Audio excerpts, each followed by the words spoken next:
మీరు బహుగనులు. చప్పట్లు కొట్టండారు ఒక్కసారి కొడదాం. రెండు చేతులు పైకెత్తి చప్పట్లు కొడదాం. నిజంగా చెప్తానండి, అస్సలు ఈ వాక్యం నాకు గుర్తుకు రాలేదు. పరిశుద్ధ ఆత్మదేవుడు గుర్తు చేశారండి. ఆ పట్టణంలో, ఆ ఊరిలో గనుడైన దైవజనుడు ఉన్నాడు.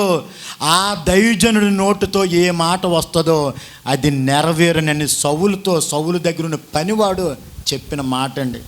నిన్న సాయంకాలం నాకు అదే మాట అన్నాడండి. ఆ నూతన కుమారుని, ఆ యవ్వనస్తుడు. అనేక ప్రాంతాలకు వెళ్ళాను, ఎక్కడా నయం అవ్వలేదండి అశోక్ గారు. ఆ దైవజనుడు, గనుడైన దైవజనుడు ఆ కుమారయ్య గారి దగ్గరికి వెళ్తే, ఇప్పుడు కూడా నా భార్యకి ఏ పరిస్థితి కూడా, ఏ దురాత్మ కూడా నా ఇరుమైలు కూడా నా ఇంటి వైపు కూడా చూడట్లేదు. అంత గొప్ప అభిషేకం కలిగిన దైవజనుడి దగ్గరికి మీరు వెళ్తున్నందుకు మీకు వందనాలు అన్నాడండి. దేవునికి స్తోత్రం కలుగునగాక. రెండో మాట, చాలదు. శాబాదేశపు రాణి ఉంది, 10వ అధ్యాయం 8వ వచనం, రాజుల మొదటి గ్రంథం. శాబాదేశపు రాణి ఆయన గురించి చాలా బలంగా చెప్పుకుంటున్నాడండి. ఒకానొక రోజు ఆమె డైరెక్ట్గా వచ్చిందంట సొలొమోను గారి దగ్గరికి. 8వ వచనం చదువుతాడు ఒక్కసారి. రాజుల మొదటి గ్రంథం 10వ అధ్యాయం 8వ వచనం. ఈ జనులు భాగ్యవంతులు, నీ ముందర ఎల్లప్పుడూ నిలిచి నీ జ్ఞానవచనములను వినుచుండు నీ సేవకులను భాగ్యవంతులు. అందరూ ఆమె చెప్పండి ఒక్కసారి. అయ్యగారు, మీ జనులు, దేవుడు మీకు ఇచ్చిన విశ్వాసులు అందరూ భాగ్యవంతులు. దేవుడు మీకు ఇచ్చిన దైవజనులు కూడా భాగ్యవంతులు. ఇప్పుడు మీ గురించి మీరే చప్పట్లు కొట్టుకోండి.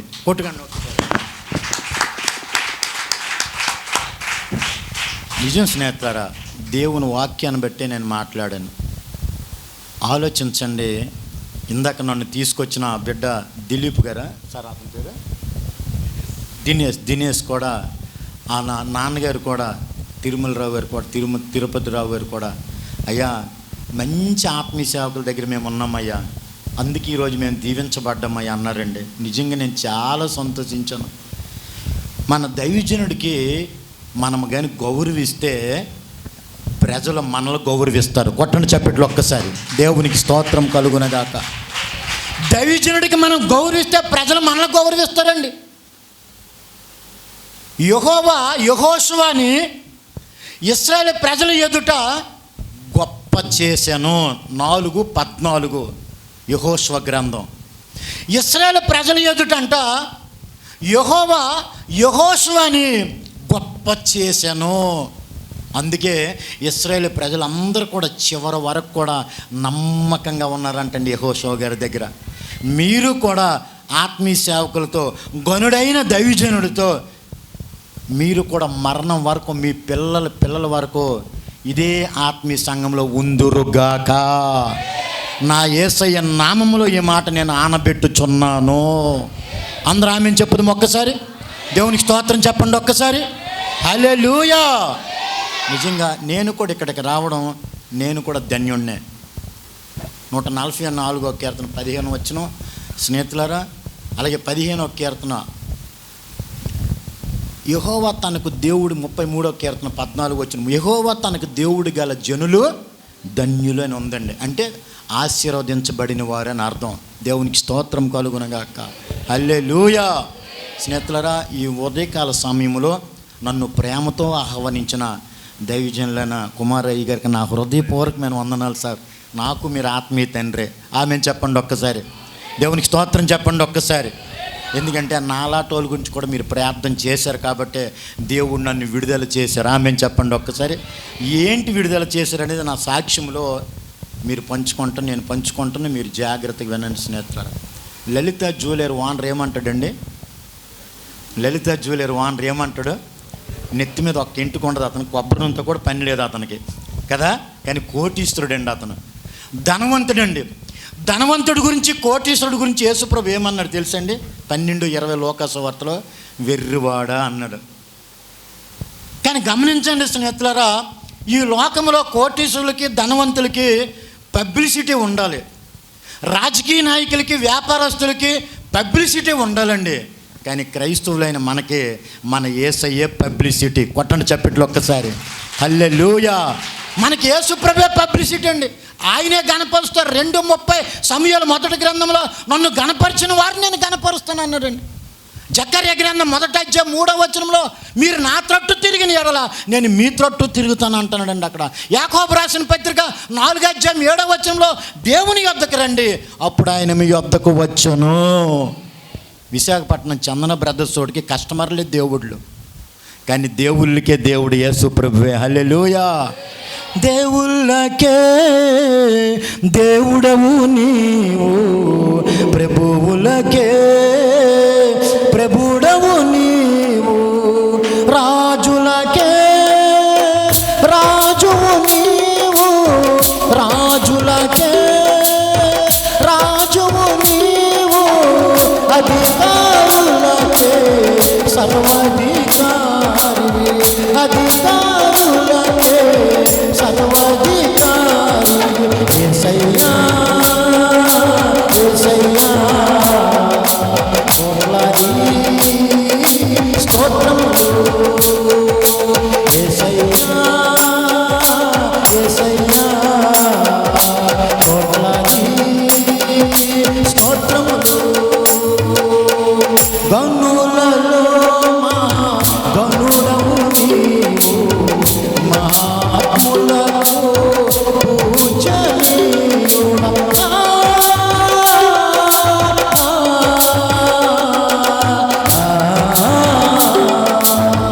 గనులలో మహాగనుడవు నీవు, మహాత్ములకు పూజనీయుడా. పరిశోధతలో మహనీయుడవు, పరిశోధతలో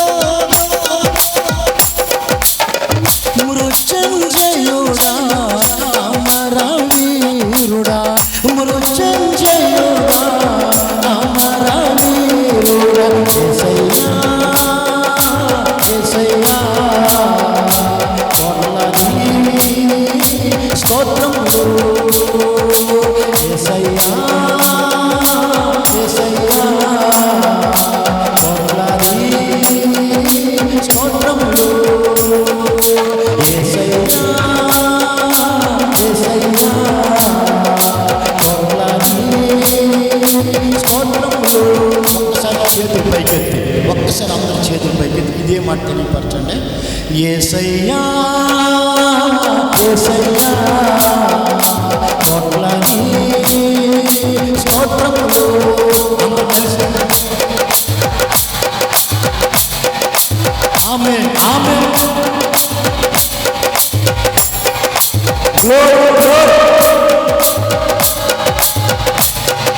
స్తోత్రం స్తోత్రం.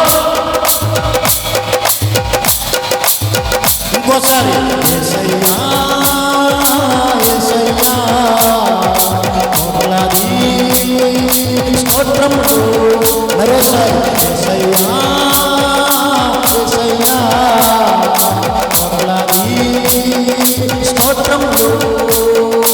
యేసయ్యా యేసయ్యా కోట్లాది స్తోత్రములు, కోట్లాది స్తోత్రములు, కోట్లాది స్తోత్రములు.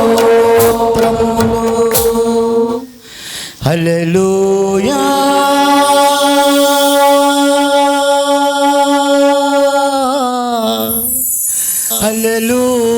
హల్లెలూయా హల్లెలూయా.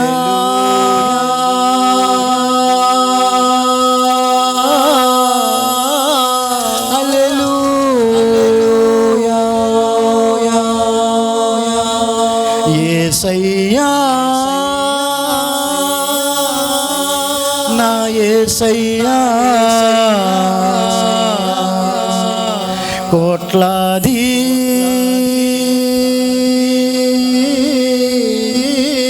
స్తోత్రములు. గట్టి చప్పట్లు కొడదాం, 2 చేతులు ఆకాశం వైపు చూపించి. పరిశుద్ధుడైన తండ్రి, నీ పరిశుద్ధమైన ఘనమైన నామానికి నా శిరస్సు వంచి హృదయపూర్వకమైన కృతజ్ఞత స్తుతులు చెల్లిస్తున్నాను నాయన. కృతజ్ఞత ఎవరి జీవితంలో ఉంటే కృప ఎక్కడికి తొలగిపోదని కొరింథీయులకు రాసిన మొదటి పత్రిక 1వ అధ్యాయం 4వ వచనంలో మీరు మాట్లాడినందుకు మీకు స్తోత్రం నాయన. మీరు ఇచ్చిన కృపను బట్టే మీకు కృతజ్ఞతాస్తుతులు నాయన, కోట్లాది స్తోత్రాలు నాయన. నేను మాట్లాడితే ప్రయోజనం లేదు యేసయ్య. మత్తయి సువార్త 10వ అధ్యాయం 20వ వచనాన్ని ఎత్తి పట్టుకుంటున్నాను. మీ తండ్రి ఆత్మే మాట్లాడుతున్నది కానీ మాట్లాడుతున్నది మీరు కాదని వాగ్దానం నెరవేర్చండి. నిష్ప్రయోజకుడినయ్యా, దమ్మిడికి పనికిరాన్నయ్యా, దయచేసి నీ పిల్లలతో అభిషేకం కలిగిన నాయన గనులైన మీ సేవకులతో ఈరోజు నా సాక్ష్యాన్ని పంచుకోవడానికి మీరిచ్చిన కృపను బట్టి కృతజ్ఞతాస్తుతులు చెల్లించుకుంటూ అందరితో మాట్లాడండి. మీరు నాకు ఇచ్చిన దర్శనం, మీరు నాకు ఇచ్చిన వాక్యాన్ని ఈ రాత్రి కూడా పంచుకోవడానికి కృప చూపించమని యేసు నామములోనే అడిగి వేడుకొనుచున్నాను తండ్రి, ఆమేన్. స్నేహితులారా, ఒక్కసారి ఈ ఉపవాస ప్రార్థనకి నేను ఒక్కడనే రాలేదు, నా రక్త సంబంధం కూడా తీసుకొచ్చానండి. అంటే అందరం కూడా వెళ్తే ఆశీర్వాదకరానికి మా అమ్మ వచ్చింది, మా నాన్న వచ్చాడు, మా అక్క, మా చెల్లి, అందరం కూడా నా రక్త సంబంధం కలిసి ఈ ఉపవాస ప్రార్థనలో పాలు పంచుకోవడానికి వచ్చాం. స్నేహితులారా, ఎంతమందికి నా రక్త సంబంధం చూడాలని ఆశ ఉందో ఒకసారి మీ కూడా హస్తం పైకి చూపించండి. నా రక్త సంబంధం మీకు ఒక్కసారి పరిచయం చేసి నేను ముందుకు వెళ్తాను. ఒక్కసారి మీ హస్తాలు కూడా హస్తాలు పైకి ఎత్తండి స్నేహితులారా. ఓకేనండి. చేతులెత్తిన మీరే నా రక్త సంబంధులు. కొట్టండి చప్పట్లు ఒక్కసారి, కొట్టాలి గట్టిగా. హల్లెలూయా, దేవునికి స్తోత్రం కలుగునుగాక. చేతులెత్తిన మీరే నా రక్త సంబంధులండి. యేసు రక్తంలో కడగబడ్డం కాబట్టి మనందరం ఒకే రక్త సంబంధులు. ఆయన శిరస్సు, మనం అవయవాలము. ఆమెను చెప్పండి ఒక్కసారి. దేవునికి స్తోత్రం. అందుకే ఈరోజు రక్త సంబంధులని మీ దగ్గరికి నా ప్రభు తీసుకొచ్చిన ఆ దేవాది దేవునికి కోట్లాది స్తోత్రాలు. స్నేహితులారా, జాగ్రత్తగా సాక్ష్యాన్ని వినండి. రాత్రికి అద్భుతమైన వాక్యాన్ని ప్రభు నాకు ఇచ్చారు. స్పష్టంగా నాకు దర్శనం. 40 రోజులు ఫాస్టింగ్ ఉన్నాను స్నేహితులారా. సాయంకాలం 5 గంటలకే నేను కేవలం వెజిటేరియన్ మీల్సే తినేవాడిను. ఆ 40 రోజుల్లో పరిశుద్ధాత్మ దేవుడు ప్రభు నాతో చెప్పిన మాట, నాన్న నేను త్వరగా వస్తున్నాను, నా పిల్లలతో ఈ మాట పంచుకు అన్నారు. స్నేహితులారా, రాత్రికి నేను వాక్యాన్ని పంచుకుంటాను. ఎందుకంటే అందరితో కూడా నా రాత్రికి ఈరోజు పగలు కూడా మీతోనే నాతోనే నా ప్రభు మాట్లాడునుగాక. ఎందుకంటే ఆయన మాట్లాడే దేవుడు అండి, ఆయన జీవము గల దేవుడు అండి.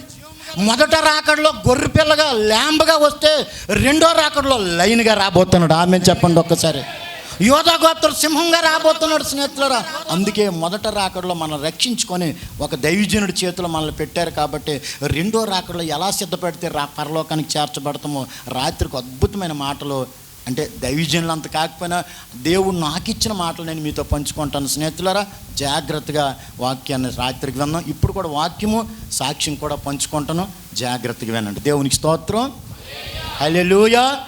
రండి ఒక్కసారి యోహాను సువార్త 6వ అధ్యాయము 37వ వచనం ఒక్కసారి వాక్యం చదువుకొని సాక్ష్యాన్ని పంచుకుంటాను. స్నేహితులారా, ఈ సాక్ష్యం విని రాత్రికి కూడా మిగతా రావాల్సిన బిడ్డలు అందరిని కూడా మీరు తీసుకురండి. అమ్మ చదవండి. తండ్రి నాకు అనుగ్రహించి వారందరూ నా యొద్దకు వత్తురు, నా యొద్దకు వచ్చి వానిని నేను ఎంత మాత్రమును బయటికి త్రోసివేయను. చాలమ్మా. ఇంకొకసారి అమ్మగారికి కూడా నా హృదయపూర్వకమైన వందనాలు. పిల్లలకి, మీ అందరికి కూడా, ఆత్మీయ సేవకులు కూడా నా వందనాలు. నన్ను పరిచయం చేసిన దైవజనులు నేనంటే చాలా అభిమానమైన స్నేహితులారా. గమనించండి, ఆయన ఒకే మాట అంటాడు, సేవకుడికి తగ్గింపు ఉండాల, తెగింపు ఉండాల, అప్పుడు ముగింపు బాగుంటుంది అంటాడు. ఆమె చెప్పండి ఒక్కసారి. నువ్వు తగ్గించుకుంటావు అశోక్, పర్వాలేదు, దేవుడు నిన్ను అలా వాడుకుంటారు. నాకు మంచి స్నేహితులు కుమారయ్య గారు అక్కడికి 10వ తారీఖున వెళ్ళినా అన్నారు. అలాగయ్య గారు థ్యాంక్ యూ సార్ అని అన్నాను. నన్ను ఇక్కడికి పరిచయం చేసిన రేపు మనం మీ మధ్యలోకి రాబోతున్న దైవజనులు అరుణ్ కుమార్ అయ్య గారు కూడా ఈ సమయంలో, ఎందుకంటే స్నేహితులారా ఇందాకే వాక్యం చెప్పాను, కృతజ్ఞత లేకపోతే కృప దూరం అయిపోద్ది అంటండి పౌలు గారు అంటాను 1:4. అందుకే కృతజ్ఞత కలిగి కానీ మనకుంటే మీరు నమ్మండి, ఎన్ని గాలి తుఫాన్లు వచ్చినా కృప ఎక్కడికి పోదు. ఒకలో ఇద్దరు చెప్పారు ఆమెనని. అందరు చెప్పండి ఒక్కసారి. మన జీవితంలో కృతజ్ఞత కలిగి ఉంటే కృప ఎక్కడికి పోదు స్నేహితులారా.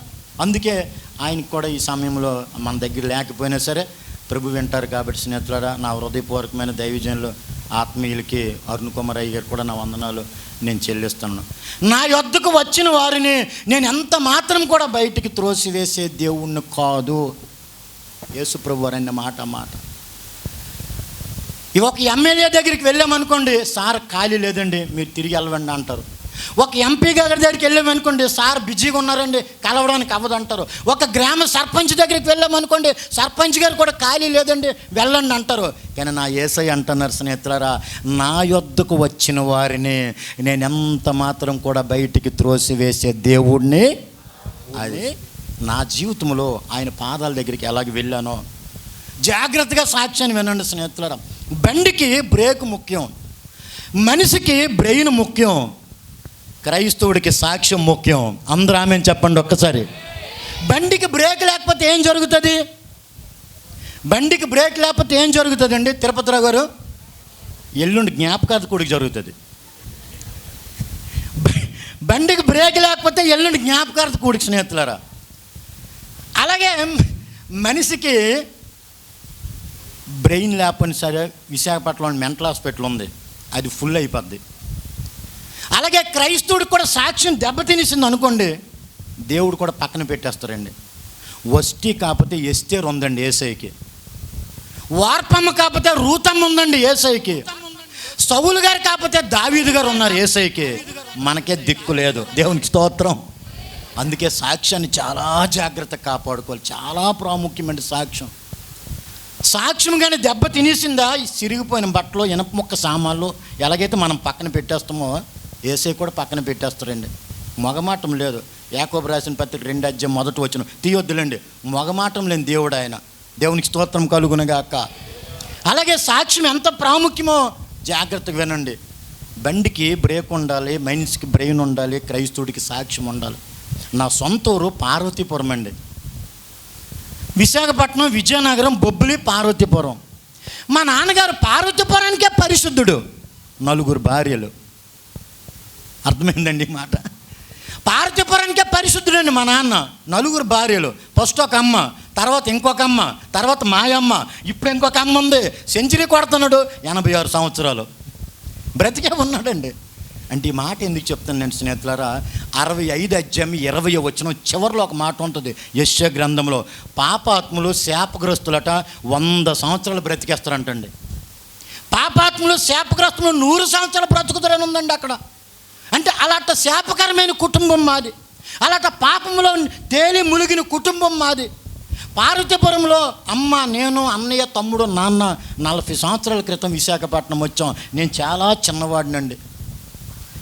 కొంచెం పొలం ఉంటే మా చిన్నాన్నగారికి ఇచ్చారు మా నాన్నగారు. అలాగని బాధ్యత కలిగినోడే, భారం కలిగినోడే, భార్య బిడ్డలు చక్కగా పెంచుకొని పోషించుకునేవాడు. కానీ ఏం ప్రయోజనం అండి? అన్నీ ఉన్నాయట అల్లుడి నోట్లో. అది అంటే అర్థం ఏంటి? రైతు బజార్కి వెళ్ళాడు అనుకోండి, అన్నీ అడుగుతాడట, ఏదో ఒక మాట అంటాడట. అక్కడ అడిగి బాధుడు. అన్నీ బాగుంటాయి, కానీ అల్లుడి నోట్లో వస్తానంటే అనరాని మాట అన్నాడు అనుకోండి, కొట్రా.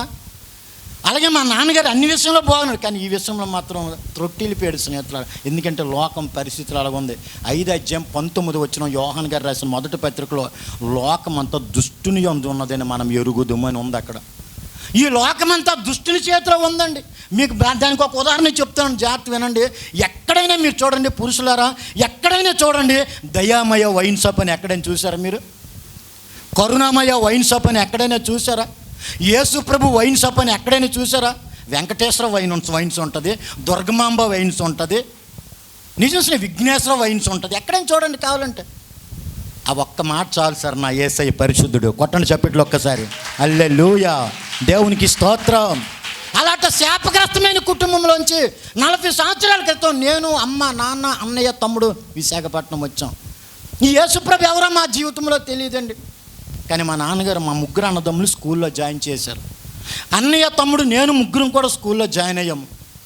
గవర్నమెంట్ స్కూల్లో జాయిన్ చేశారు. మా నాన్నగారు కూలి పని చేసి మమ్మల్ని పెంచారు. అన్నయ్య, తమ్ముడు బాగా చదువుకున్నారు స్నేహితులారా, బాగా చదువుకున్నారు. ఇద్దరు కూడా పోలీసు ఉద్యోగాలు వచ్చాయి. వాళ్ళిద్దరు పోలీసులు, నేను ఎస్ఐను అనుకుంటాను, రేటు కాదు, పోలీసు ఉద్యోగాలు వచ్చాయి. నాకు చిన్న వయసులో 18, 19, 20 నా వయసు, పచ్చి త్రాగుబోతుని అయిపోయానండి. 18, 19, 20 నా వయసులో పచ్చి పేకాట పిచ్చోడిని అయిపోయానండి. 18, 19, 20 నా వయసులో పచ్చి సినిమా పిచ్చోడిని అయిపోయానండి. వైజాగ్లో 52 సినిమా హాళ్ళు ఉన్నాయి. మీకు తెలియదు, నా బ్రతుకోకప్పుడు అదే. వైజాగ్లో 52 థియేటర్లు ఉన్నాయి. రాత్రి అంతా పేకాట ఆడుకునే ఉండేవాడిను. పేక ముక్కలు కూడా 52 ముక్కలే. పేకాట ఆడినోడిని అడగండి కావాలంటే. వైజాగ్లో 52 థియేటర్లు ఉన్నాయి. పేక ముక్కలు కూడా 52 ముక్కలే. సంవత్సరానికి వారాలు 52. దేవునికి స్తోత్రం కలుగునుగాక. మరి ఎంతమంది 52 ఆదివారాలు చర్చికి వస్తుండ్రో.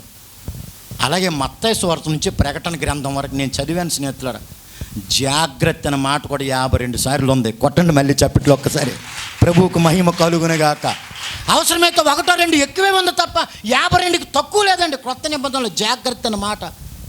52 థియేటర్ల వైపు 52 పేక ముక్కలు పట్టుకొని 52 వారాలు నా జీవితం నాశనం చేసుకున్నానండి. వైజాగ్లో మహేష్ బాబు సినిమా రిలీజ్ అయితే ఫస్ట్ టికెట్ నాదే. మహేష్ బాబు అంటే అంత పిచ్చి నాకు. మహేష్ బాబు రాకముందు కృష్ణానగర్ పరిగెట్టానండి. ఒకరోజు కృష్ణా విజయనగరంలో గ్రీన్ పార్క్ హోటల్ ఉంది, విశాఖపట్నం పెద్ద స్టార్ హోటల్. వాళ్ళిద్దరు అక్కడికి వచ్చారని నాకు తెలిసింది. వెంటనే 5th ఫ్లోర్లో ఉన్నారు. లిఫ్ట్లో వెళ్ళి కృష్ణ కాలు మీద పడిపోయాను. సార్, నేను మీ అభిమాని సార్, మీ సినిమాలన్నీ చూశాను సార్, మీరు ఎప్పుడు పుట్టారో తెలుసండి, ఎప్పుడు చచ్చిపోతారో తెలియదు కానీ అని కృష్ణ కాలు మీద పడిపోతే ఆ కృష్ణ నన్ను పట్టించుకోలేదండి.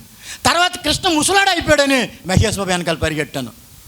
మహేష్ బాబు సినిమా రిలీజ్ అయితే మీరు నమ్మండి, ఇదిగోండి స్నేహితులారా, చాకులతోని బ్లేడులతోని కోసుకుంటూ ఉండండి. ఇదిగోండి ముందు మాన్న మచ్చ మాందో. అంత పిచ్చి నాకు మహేష్ బాబు అంటే. ఒకరోజు మహేష్ బాబు సొంత ఇల్లు కట్టుకున్నాడని గోదావరి ఎక్స్ప్రెస్లో విశాఖపట్నం నుంచి ఫిలిం నగర్ వెళ్ళి ఆ ఇల్లుని ఇలా టచ్ చేశాను. అదేదో పెద్ద ఎరుసలేములాగా. నాకు తెలియదు, బుద్ధి జ్ఞానం లేదు. 10 రోజులు మనం మంచం మీద ఉంటే ఏ మహేష్ బాబు రాడండి. 10 రోజులు మంచం మీద ఉంటే ఏ జూనియర్ ఎన్టీఆర్ రాడండి. 10 రోజులు మంచం మీద ఉంటే ఏ ప్రభాస్ రాడు. యేసుప్రభువే రావాలా, ఆత్మీయ సేవకులే రావాలి. కొట్టండి చప్పట్లు ఒక్కసారి. హల్లెలూయా.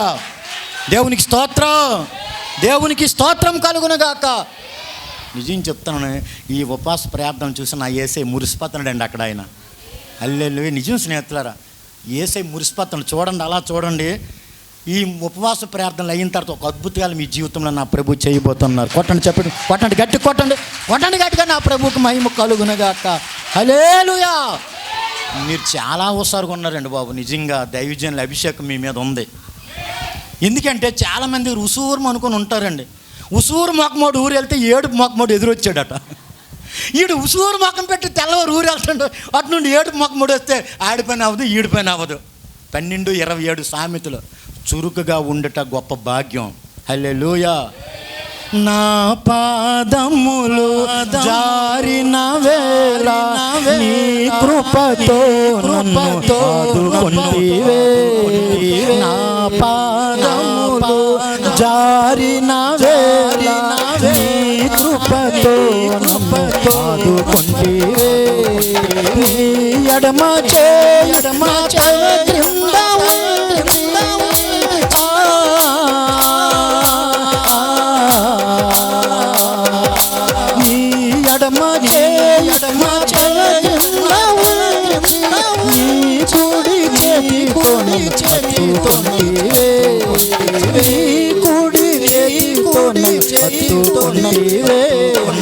తోడుగా ఉన్నగాడవే. నా చేయి పట్టి నడుపు నా తోడుగా వాడవే.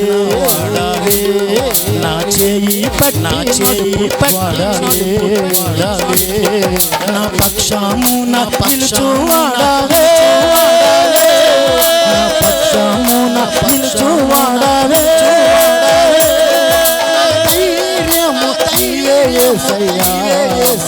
స్తోత్రం. నా ధైర్యము నీవే యేసయ్యా.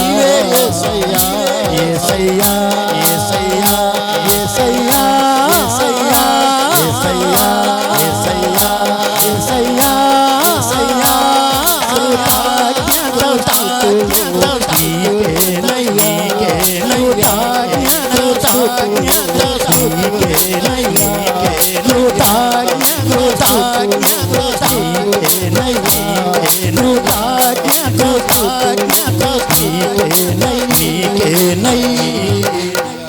హల్లెలూయా. స్నేహితులారా, ఎప్పుడైతే అన్నయ్య తమ్ముడు బాగుపడి ఇద్దరు కూడా గవర్నమెంట్ జాబ్ వచ్చిందో నాకేమాత్రం కూడా చదువు అవ్వలేదండి. మహేష్ బాబు వెనకాల తిరుగుతూ ఆ టౌన్షిప్ ఫెలోషిప్కి ఒక సెక్రటరీగా ఉంటూ మహేష్ బాబు విశాఖపట్నం వస్తున్నాడంటే అందరినీ గ్యాదర్ చేస్తూ సినిమా థియేటర్లో సినిమా ఫుల్ అయితే ఇన్ని పేపర్లు దగ్గరికి చించి అలా తెర మీద వేస్తూ అలా డ్యాన్స్ వేసుకుంటూ బయటకు వచ్చేవాడిని స్నేహితులారా. విశాఖపట్నం రైల్వే స్టేషన్లో, విశాఖపట్నం బస్ స్టాండ్లో త్రాగి సలగి పడిపోయేవాడిని. మందు ఎక్కువై త్రాగిసి పడితే ఇలా నన్ను తన్నుకొని వెళ్ళి టికెట్లు తీసుకుంటారండి రైల్వే స్టేషన్లో. తొల్లేటి దినాలు, పూర్వకాల సంవత్సరాలు నా హృదయానికి గుర్తు తెచ్చుకుంటాను అంటున్నాడు 77:5 కీర్తనలో. తొల్లేటి సంవత్సరాలు, పూర్వకాల సంవత్సరాలు నా హృదయానికి, నా మనసుకి గుర్తు తెచ్చుకుంటానని ప్రభుని ఆశోపైన భక్తుడు అక్కడ అంటున్నాడు స్నేహితులు. ఎప్పుడైతే అలాగ త్రాగేసి ఆ రోడ్ల మీద పడి త్రాగేసి ఆ రైల్వే స్టేషన్లోను, బస్ స్టాండ్లోను పగలంతా కూడా థియేటర్ దగ్గర బ్లాక్లో టికెట్లు అమ్ముకుంటూ, రాత్రి అంతా కూడా పేక మొక్కలు ఆడుకుంటూ ఇష్టానుసారంగా బ్రతికిన నా జీవితంలో నాశనం అయిపోయానండి స్నేహితులారు. చెడిపోయానండి. అన్నయ్య గవర్నమెంట్ జాబే, తమ్ముడు గవర్నమెంట్ జాబే, ఇద్దరు కూడా బాగుపడ్డారు. మా అమ్మ అప్పటికే చనిపోయింది. మళ్ళీ మా నాన్న జీన్ ప్యాంటు టీ-షర్ట్ వేసుకొని మళ్ళీ ఇంకొక పెళ్లి చేసుకున్నాడు. అలాంటి పరిస్థితుల్లో ఎప్పుడైతే చెడిపోయానో ఒకరోజు మా నాన్న నా దగ్గరికి వచ్చాడు. రేయ్, అన్నయ్య బాగుపడ్డాడురా, తమ్ముడు బాగుపడ్డాడురా, నువ్వు రెండో వాడు, నువ్వు నాశనం అయిపోయావురా. మీ అమ్మ చనిపోతూ ఆడి పేరు మీద ఒక 1000 రూపాయలు వేసి వేయండి, ఆడ అసలు అమ్మాయికిడండి, వీళ్ళిద్దరికి పర్వాలేదండి అని చనిపోయిందిరా. నీకు లాభం లేదు, నీకు పెళ్లి చేసేస్తాను పద, నీ వయసు 20 వచ్చింది, ఇంకేమైనా సరే లేట్ చేస్తే మళ్ళీ ఏదైనా తప్పు పని చేస్తావు, నాకు చెడ్డ పేరు వచ్చేస్తుందిరా. మీరు నమ్మండి స్నేహితులారా, మంచి తల్లిదండ్రులకి పిల్లల మీద భారం ఉంటుంది. ఆమెను చెప్పండి ఒక్కసారి. మంచి దైవజనులకి సంఘం మీద భారం ఉంటుంది. ఆమెను చెప్పండి. మంచి యేసయ్యకి సంఘం మీద భారం. హల్లెలూయా, హల్లెలూయా. అందుకే స్నేహితులు, దేవుని పరిశుద్ధాత్మ మనం ఎప్పుడు దుఃఖపరచకూడదండి. మా నాన్నగారు వచ్చి నన్ను గద్దించారు ఆ సమయంలో. నేను అన్నను పోలేనన్నా ఏమైపోద్ది, ఆడు డబ్బులు వస్తాడు తింటాడు, నాకేం పోయింది, నా బ్రతికిలాగా వెళ్ళిపోద్దులే చాలు అన్నాను. లేదు నీకు పెళ్లి చేస్తాను పద అన్నాడు. నేను అప్పుడు లోకంలో ఉన్నానండి. పెళ్ళి అనేసరికి నా భుజాలు ఊపాను స్నేహితులారా.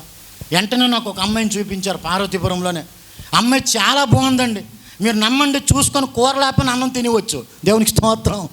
అంత అందంగా ఉంది స్నేహితులారా. కానీ 31:30 సామెతల గ్రంథంలో ఏముంది? అందం మోసకరము, సౌందర్యం వ్యర్థం. 54 సంవత్సరాలు సినీ యాక్టర్ శ్రీదేవి బ్రతికింది. ముంబై నుండి దుబాయ్ వెళ్ళి వాటర్ టబ్బులో పడిపోయిన కుళ్ళిపోయిన శవాన్ని ముంబై తీసుకొచ్చి తగలబెట్టారు. ఎందుకు? ఆవిడ అందం ఏమైంది? కృష్ణ శ్రీదేవి సినిమాలన్నీ నేను చూశానండి. ఆవిడ అందం ఏమైంది స్నేహితులారా? తర్వాత సౌందర్య, ఆమె అందం ఏమైంది స్నేహితులారా? బైబిల్ గ్రంథంలో దేవుడు ఒక మాట రాయించారంటే అది సామాన్యమైన మాట కాదు. ఎందుకంటే యేసయ్య మాట ముత్యాల మూట, యేసయ్య మాట జీవపు ఓట, యేసయ్య మాట పరలోకానికి బాట. ముత్యాల మూట, జీవపు ఓట, పరలోకానికి బాట నా యేసయ్య మాట. అందము మోసకరము, సౌందర్యం వ్యర్థం అన్నాడండి. ఎప్పుడైతే అందంగా ఉంది భార్య, నాన్న ఆ పిల్లనిచ్చే పెళ్లి చేసి నాన్న అన్నాను. మా నాన్నగారు అమ్మాయినిచ్చి నాకు వివాహం చేశారు. మరి నా భార్య వచ్చింది కానీ నా బ్రతుకు మారలేదండి. 31:10 సామెతల్లో గుణవతి అనే భార్య దొరుకుట అరుదటండి. అంటే అలాంటి దొరకదంట. అట్టిది ముత్యము కంటే అమూల్యమైందండి. అంటే స్త్రీలని దేవుడు ఎంత ప్రేమిస్తున్నాడండి. అందుకే మీకు ఫ్రీ బస్సు, దేవునికి స్తోత్రం.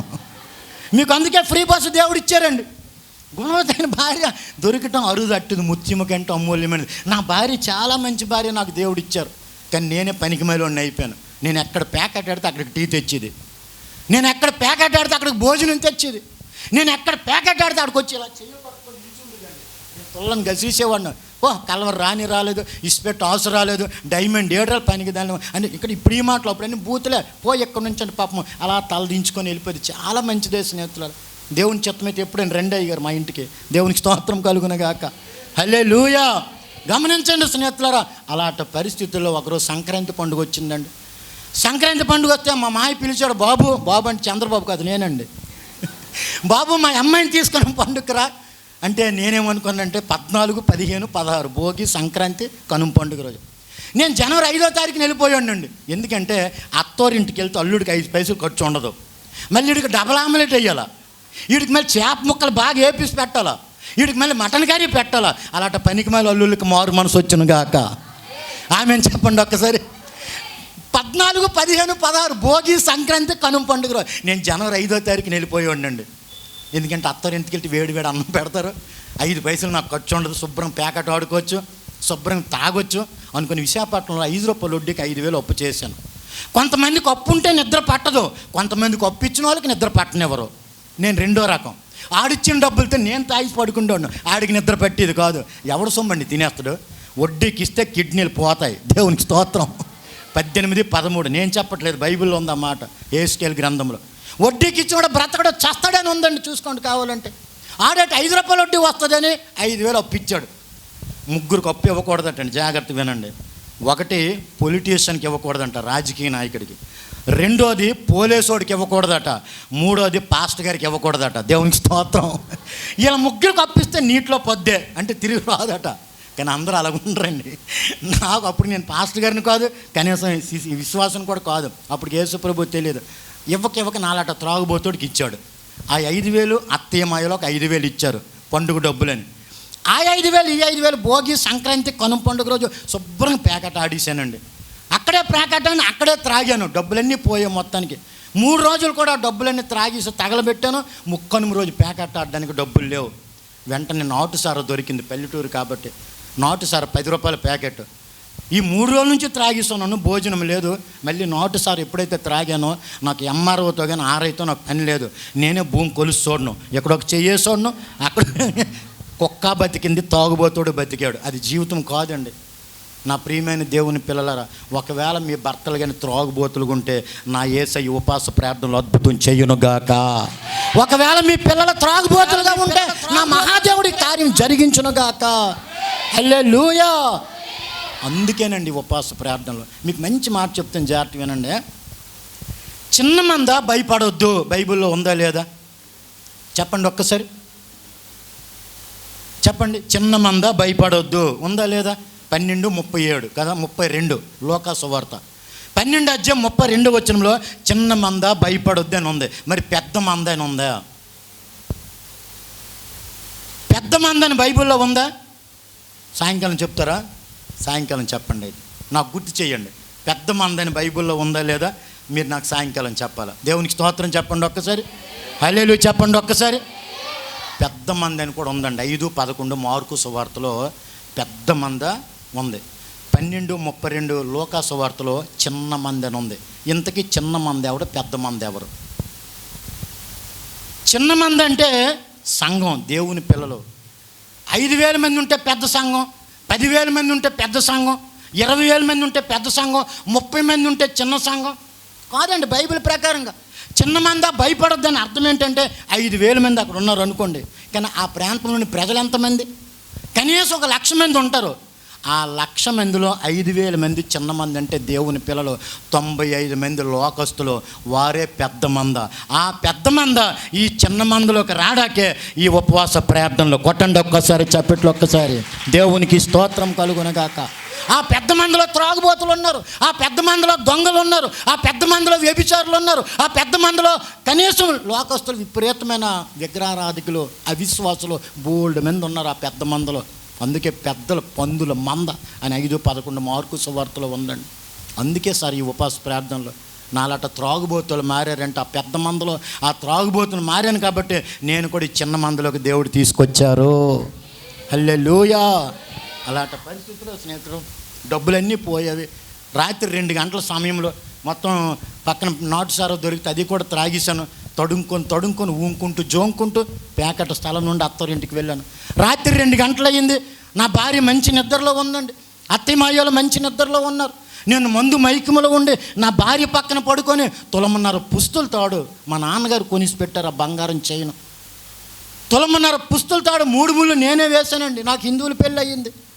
3 ముళ్ళు నేనే వేసాను. చక్కగా 3 ముళ్ళు ఇప్పాను. మంచి నిద్రలో ఉంది నా భార్య. ఆ 3 ముళ్ళు ఇప్పి ఆ బంగారం గొలుసు నా జేబులో పెట్టానండి. తెల్లవారులేసి పాపం ఏడుస్తుంది, చాలా మంచిది, అమాయకురాలండి.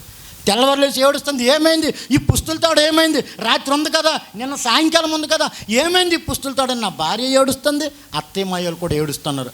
ద్వితీయోపదేశకాండం 15వ అధ్యాయం బైబిల్ తీయొద్దులండి. 9 నుంచి 11 వచనాలు. ఎవరైనా సరే మనల్ని బట్టి బాధపడితే అది మీకు పాపమగునని ఉంది అక్కడ వాక్యం. అత్తయ్యని ఏడిపించానండి, మామీని ఏడిపించాను, నా భార్య ఏడుస్తుంది, నేను అక్కడే ఉన్నాను, నేను ఏడుస్తున్నాను. వగలమారి ఏడుపులు. వాళ్ళు నిజంగా ఏడుస్తుంటే నేను వగలమారి ఏడుపులు ఏడుస్తున్నానండి. ఎందుకంటే నేను ఏడకపోతే వాళ్ళకి డౌట్ వస్తుంది. యేసుప్రభు నమ్ముకోకముందు ఇంగ్లీష్ సినిమాకి వెళ్ళాను, తెలుగే సరిగ్గా రాదు నాకు. ఇంగ్లీష్ సినిమాకి వెళ్తే పక్కోడు నవ్వితే నేను నవ్విస్తాను. ఏటండి ఈ దరిద్రాలు? ఆలోచించండి స్నేహితులారా. ఎప్పుడైతే నా భార్య ఏడుస్తుందో, అత్తమయ్యలు ఏడుస్తున్నారో, అది నా జేబులోనే ఉందో పుస్తులతాడు తిరిగి ఇస్తానని కూడా నాకు జ్ఞానం లేదండి. ఈలోపు పల్లెటూరు కాబట్టి ఒకడు వచ్చాడు మా మామయ్య దగ్గరికి. అన్నయ్య ఎందుకు ఏడుస్తావు? గుమ్మలక్ష్మీపురం అని ఊరు ఉంది కదా, మనం పురపం దాటిన తర్వాత ఆ గుమ్మలక్ష్మీపురంలో మాంత్రికులు ఉన్నారు, జ్యోతిష్కులు ఉన్నారు, ఈ గోరులో చూపిస్తారు, ఎవరు తీసాడో దొరికిపోతాడు 200 అన్నాడు. నాకు గుండెలు రాయి పడిపోయింది. నేను అక్కడే ఉన్నాను ఆ సమయంలో. ఈడేట్ నా ప్రయాణం మీదకి వచ్చాడు. 1 గంట అయితే నేను వైజాగ్ వెళ్ళిపోతాను కదా, వైజాగ్కి పార్వతీపురంకి 150 కిలోమీటర్ల స్నేహితులరా, 1 గంట అయితే నేను వైజాగ్ వెళ్తాను కదా, ఈడేట్ నా ప్రయాణం మీదకి వచ్చాడని నా మనసులో అనుకుంటే మా మాయ అన్నాడు ఎవడో దొరకడమే కావాలి, ఇదిగో 200 అని ఇచ్చాడండి. ఆ 200 పట్టుకొని ఉదయం 10 గంటలకు వెళ్ళాడండి. అటు నుంచి 2 గంటలకు వచ్చాడు. 2 గంటలకు వస్తే ఏం చెప్పాడంటే, ఇదిగో ప్రజలందరికీ కలగబోవు మహా సంతోషకరమైన సువార్తమానం ఏంటంటే ఆ బంగారం చేను ఇసుకలో పడిపోయింది అన్నాడట ఆ పనికిమాలోడు. ఆడే నిజమైనడైతే ఏమంటాడు స్నేహితులారా, ఇదిగో నా గోర్లో కనిపిస్తుంది, వాళ్ళు అల్లుడే తీసాడు వెళ్ళి చూడండి అంటాడు. అనరా. మాంత్రికులు కానీ జ్యోతిష్కులు కానీ సోది చెప్తామన్న వాళ్ళు కానీ ఎప్పుడు నమ్మొద్దండి. తిమోతి రాసిన 2వ పత్రిక 2వ అధ్యాయం 13వ వచనం, యేసుప్రభు ఒక్కరే నమ్మదగిన దేవుడు. హల్లెలూయా. ఎప్పుడైతే ఆ మాట చెప్పాడో స్నేహితులారా, నా మనసులో అనుకుని, ఒరే బాబు నువ్వు ఎక్కడున్నా నీకు యాడ్సాప్రా నాయన, నీలాట వాళ్ళు అందరూ ఉంటే నాలాట వాళ్ళు చెలరగిపోతారా బాబు అని మనసులో అనుకున్నానండి. వెంటనే పక్కన నాగవల్లి నది తోటపల్లి బ్రిడ్జి అండి. ఎందుకంటే కనుమ పండుగ రోజు ప్రాంత ప్రజలందరూ కూడా తిరణాలకు వెళ్తారు అక్కడికి. ఈ పిల్ల కూడా అక్కడికే వెళ్ళి ఉంటుంది. వచ్చిన డబ్బులు నేను ఎందుకు పోగొట్టుకోవడమని ఆ డబ్బులు తీసుకొని ఆ మాట చెప్పాడు. పాపం అందరూ ఇసుకలో వెతకడానికి వెళ్ళారండి. అందరూ వెళ్ళారు ఇసుకలో వెతకడానికి. నా జేబులోనే ఉంది ఆ పుస్తులతాడు. ఏమైనా నా భార్య నా జేబులో చేయి పెడితే పట్టులో కోడ్లాగా అక్కడే దొరికిపోతాను నేను. కానీ నా భార్య ఏమనుకుందంటే ఇంకా అంత రేంజ్కి ఎదగలేదులే, ఏదో త్రాగుబోతాడో ప్యాకెట్ కూడా అనుకుంది స్నేహితులారా. ఈలోపు అందరూ వెతుకుతున్నారు, నేను వెళ్ళాను. ఆ ఇసుకలో వెతుకుతుంటే ఎక్కడైనా అందరూ అడుగుతున్నారు, నిన్న ఎక్కడికే వచ్చాను, నేను సాయంత్రం ఇక్కడికి వచ్చాను అందరితో చెప్తుంది స్నేహితులారా. నేను అక్కడే ఉన్నాను. వెంటనే నేను అన్నాను, వరలక్ష్మి అండి, వరము తులమున బంగారం చేయనే కదా, నేను వైజాగ్ నేను కొనేస్తానులే, అమ్మేస్తానని ఆవిడికి తెలియదు పాపం. కొనేస్తాను ధైర్యంగా ఉండని పనికి మేల ధైర్యం చెప్పాను. ఆ బాధల్లో కూడా అంటాం చూడండి, భర్త అంటే ఎంత ప్రేమ. ఆ బాధల్లో అంటుంది, ఏమండి మీరు టైంకి వెళ్ళండి, జాగ్రత్తగా వెళ్ళండి, టైంకి తినండి, టైంకి తాగండి అనలేదులేండి, టైంకి తినండి అని చెప్పింది. ఆ బాధలు కూడా వెంటనే పార్వతీపురం టు విశాఖపట్నం బస్సు ఎక్కాను. 150 కిలోమీటర్లు అండి. విశాఖపట్నం వచ్చాను. ఈరోజు మీలాట మంచి స్నేహితులు నాకు ఉన్నారు. 22వ అధ్యాయం 21వ వచనం ప్రకటన గ్రంథం, అదే చివరి అధ్యాయము, అదే చివరి వచనం, యేసుక్రీస్తు యొక్క కృప పరిశుద్ధులకు మాత్రమే తోడై ఉండును గాక. ఈరోజు మీలాట మంచి పరిశుద్ధులండి, ఇలాంటి అభిషేకం కలిగిన దైవజనులు ఈరోజు నాకు ఒక స్నేహితులుగా ఉన్నారండి. ఒకప్పుడు నా స్నేహితులు అందరూ కూడా పనికిమాలోలు, సినిమా పిచ్చోలు, త్రాగుబోతోలే, పేకాట పిచ్చోలే. ఒకటికి ఇచ్చాను, నాగరాజు ఈ బంగారం చేయను అమ్మేసి నేను నీకు 2500 పేకాటలో ఇవ్వాలి కదా, ఆ 2500 తీసుకొని మిగతా డబ్బులు తెచ్చిరా అన్నాను. అంటే ఏమన్నాడు తెలుసండి, ఎక్కడదరా ఇది అని అడిగాడు. నేను అన్నాను, మా ఆవిడ మేడలో దొంగతనం చేశాను రా అన్నాను. ఆ మాటకి ఏమన్నాడు తెలుసా, చెవులోనూ కూడా తెచ్చివలసిందిరా. చూడండి, 2 హోల్సేల్గా ఒకేసారి అమ్మేస్తాను, 2 సార్లు ఎవడు తిరుగుతాడు, బస్సు ఛార్జీలు దండుగా అన్నాడు. నేను అన్నాను, మా ఆవిడ ఎక్కడికి వెళ్తుందిరా, ముందు ఇది అమ్మిరా బాబు, ముందు ఇది అమ్ము, నేను మళ్ళీ ప్యాకెట్కి తాగడానికి డబ్బులు ఉండాలి కదా అన్నాను. కురపం మార్కెట్ అని ఉందండి విశాఖపట్నంలో, పూర్ణ మార్కెట్ దాటిన తర్వాత 1 టౌన్ ఏరియా. అక్కడ ఆ రోజుల్లో బంగారం కొనాలన్నా అమ్మాలన్నా. ఈడు అమ్ముతుండగా పోలీసులకు దొరికిపోయాడు. ఆమెను చెప్పండి అమ్మ ఒకసారి, అలాంటి దొంగలు దొరుకుదురుగాక. భార్యని ఇబ్బంది పెట్టి తల్లిదండ్రులు ఇబ్బంది పెట్టిన దొంగలు నా యేసే పట్టుకొనుగాక. వీడు ఎప్పుడైతే అమ్మాడో స్నేహితులారా, పోలీసులకు దొరికిపోయాడు. రే ఎక్కడరా నీకు దొంగ బంగారం అనుకొని 2 టౌన్కి తీసుకెళ్ళి చెదగొట్టేశారండి. దెబ్బ తగిలితే కానీ అబ్బ కనబడ్డ ఎవరికి. ఆ దెబ్బ ఎప్పుడు తగిలిందో, అయ్యా నాది కాదండి పలానా అశోక్ ఇచ్చాడు అన్నారు. ఎవరు రాడు అన్నాడు, ఆదర్శ నగర్ అన్నారు. రాత్రి 8 అయ్యింది, 2 కానిస్టేబుల్ వచ్చారండి. వచ్చి తలుపు కొడుతుండ్రు. తలుపు తీశాను, బండి ఆన్లోనే ఉంది. త్రాగుబోతుడికి గొప్ప ధైర్యం అండి. మందులో ఉన్నప్పుడు విశాఖపట్నమే నాదే నోడును, ఎప్పుడైతే మందు దిగిపోతే పిల్లి అయిపోయేవాడును. 2 పోలీసులు సివిల్ డ్రెస్లో వచ్చారు, నేను ఇంట్లోనే ఉన్నాను, తలుపు తీశాను. ఎందుకు వచ్చారు అన్నాను. నువ్వు బంగారం చేయని ఎవరికి ఇచ్చావు, ఆడు మాకు దొరికిపోయాడు, మా పోలీస్ స్టేషన్లో ఉన్నాడు, మా ఎస్ఐ గారు నేను పిలుస్తాను పద అన్నారు. నేను అన్నాను, నాకేటు భయం చెప్పండి, చెట్టు మీద దెయ్యం అది. ఈరోజు అయితే యేసు రక్తమే జయం, మనకేం భయం. హల్లెలూయా. నాకేంటి భయం, ఎస్ఐ గారి దగ్గర కాకపోతే సిఐ గారి దగ్గరికి వస్తాను పద అన్నాను. నన్ను పోలీస్ స్టేషన్కి తీసుకెళ్లారండి. ఎస్ఐ గారు గౌరవం, ఎంత గౌరవంగా మాట్లాడుతారో పోలీసులు మనకు తెలుసు కదా, అంత గౌరవంగా నాతో మాట్లాడారు. ఒరేయ్ ఆ బంగారం నీదైతే దాని బిల్లు చూపించు, లేదంటే నీకు రాజమండ్రి సెంట్రల్ జైలు అన్నాడండి. రాజమండ్రి సెంట్రల్ జైలు అనేసరికి తాగిన మంది తిరిగిపోయింది దెబ్బకి. అప్పుడు బండి లైన్లోకి వచ్చేసింది. మా నాన్నకి ఫోన్ చేశాను, మా నాన్న కొన్నాడు కాబట్టి, నాన్న వరం మెడలో తాడు నేనే తీసాను నాన్న. నిజం స్నేహితులు, అప్పటి వరకు మా నాన్నకు కూడా తెలియదండి. ఆ ఇంట్లో పోయిందంటే ఎక్కడ పోయిందో అనుకున్నాడు. దొరికితేనే దొంగ, దొరకకపోతే 2 రెళ్ళు ఎంతండి. చాలా తెలివైన వాళ్ళు అయ్యారు, దేవునికి స్తోత్రం. చాలా తెలివైన వాళ్ళు మీరు నిజంగా. ఎప్పుడైతే స్నేహితురా దొరికిపోయానో మా నాన్న ఫోన్లో, నాన్న నువ్వు అర్జెంటుగా ఆ బిల్లు నీ దగ్గర ఉంటుంది, ఆ బంగారం గొలుసు నువ్వే కొన్నావు కాబట్టి నేను పోలీస్ స్టేషన్లో ఉన్నాను, ఆ బిల్లు పట్టుకొని రా నాన్న అన్నాను. అంటే మా నాన్న ఫోన్లోనే తిట్టాడండి. అప్పుడు ఈ ఫోన్ లేవు, ల్యాండ్ లైన్. ఫోన్లోనే తిడితే సిగ్గులేని మొక్కానికి నవ్వే సింగారం. తిట్టుకున్నావులే, ముందు బిల్లు పట్టుకొని రా, పోలీస్ స్టేషన్లో ఉన్నాను అన్నాను. వెంటనే ఒక లాయర్ని తీసుకొని మా నాన్న పోలీస్ స్టేషన్కి వచ్చాడు. అయ్యా ఈడు నా కొడుకేనండి, దొంగ నా కొడుకు, ఇదిగోండి బాబు బిల్లు, నా కోడల మెడలో పెడితే ఈ పనికి మలుడు ఈ తాగుబోతు నా కొడుకు దొంగతనం చేసాడండి అన్నప్పుడు ఆ టాలీ చేసాడు. ఆ తాడుకి ఆ బిల్లుకి కరెక్ట్ టాలీ చేసాడు ఎస్ఐ గారు. సరిపోయింది. వెంటనే మా నాన్నకి ఇచ్చాడు. మళ్ళీ మా నాన్న నాకు ఇస్తాడని చూశాను, నాకు ఇవ్వలేదు, పట్టుకొని ఊరు వెళ్ళిపోయాడండి. ఈ విషయం మా అత్తూరులో తెలిసిపోయింది. ఒక్కొక్క అమ్మ నోరు పేపర్ కంటే పవర్ అండి. పేపర్ తెల్లవారు వెళ్తుంది కానీ అమ్మ రాత్రి వెళ్ళే చెప్పేయాలండి, లేకపోతే కడుపు పొంగి తీరదు. మీరు నమ్మండి స్నేహితులారా, మనం దీవించబడాలంటే, మనం ఆశీర్వదించబడాలంటే ఒక మంచి మాట చూపిస్తాను చూడండి. 13:3 సామెతలు చూడండి ఒకసారి ఏముందో. దయచేసి చూడండి స్నేహితులారా, 13:3 సామెతల గ్రంథం చూడండి ఒక్కసారి. తన నోరు కాచుకొనువాడు చదువుతల్లి తన్ను కాపాడుకొనును, ఓరకనక మాట్లాడువాడు తనకు నాశనము తెచ్చుకొనును. అది నా మాట కాదండి, యేసయ్య మాట. నోరు జాగ్రత్త కాపాడుకోవాలండి. మన ఆశీర్వాదాలు అక్కడే ఉన్నాయి స్నేహితులారు. ఎవరు చెప్పారో తెలియదు కానీ ఊరందరికీ తెలిసిపోయింది అత్తూరులో. అందుకే దేవుడు అన్నాడండి, ముసలమ్మ ముచ్చట్లు. ముసలోడని ఎందుకు పెట్టలేదు అక్కడ? పురుషుడిని ఎందుకు పెట్టలేదు దేవుడు? స్త్రీని ఎందుకు పెట్టాడు? సౌలుకు 1000 కొలది, దావీదుకు 10,000 కొలది అనేసరికి సౌలుకు బీపీ రేజ్ అయిపోయిందండి. ఈ స్త్రీలతో చాలా డేంజర్. మీ అందరికి వందనాలు, దేవునికి స్తోత్రం. కానీ మీరు అలాంటి కాదులేండి స్నేహితులారా, నేను నమ్ముతాను మీరు అలాంటి కాదు. లోకంలో అలాగే ఉంది. ఎవరు చెప్పేశారో తెలియదు కానీ మా అత్తూరులో తెలిసిందండి. మా మామయ్య అయితే ఆడి కొడుకులా చూశాను, అల్లుళ్ళకి చూడలేదు. వస్తే కాలు ఎరగొడతాను, పెద్ద కర్ర పట్టుకొని ఊరు ఎంట్రన్స్లో నిలబడ్డాడండి. నేను ఎందుకు వెళ్తాను, నాకు తెలుసు వాళ్ళు ఎలాగో కొడతారని.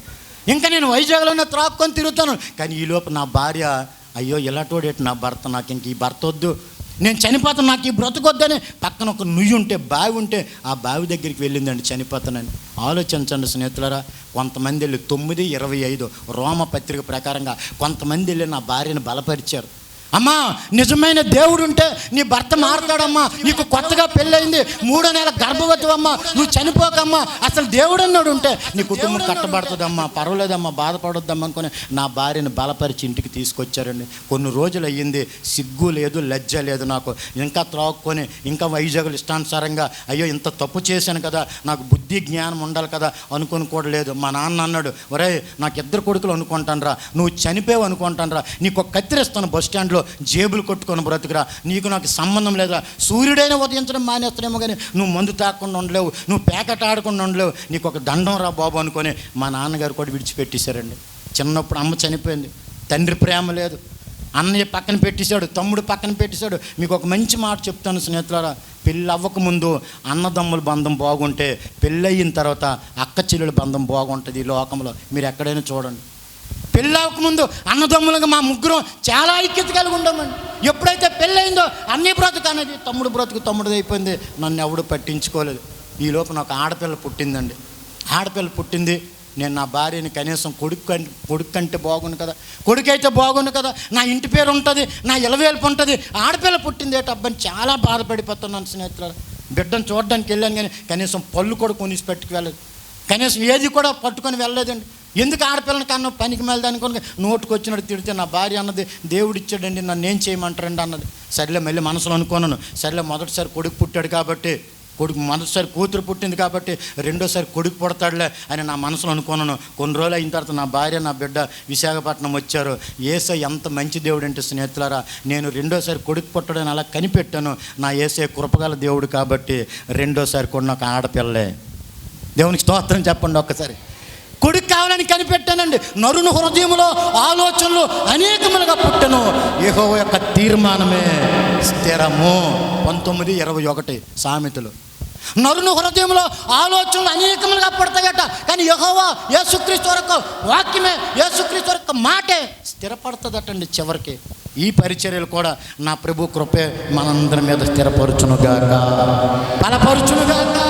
దేవునికి స్తోత్రం. ఎప్పుడైతే స్నేహితులారా రెండోసారి ఆడపిల్ల పుట్టిందని నా భార్యను విడిచిపెట్టేశానండి.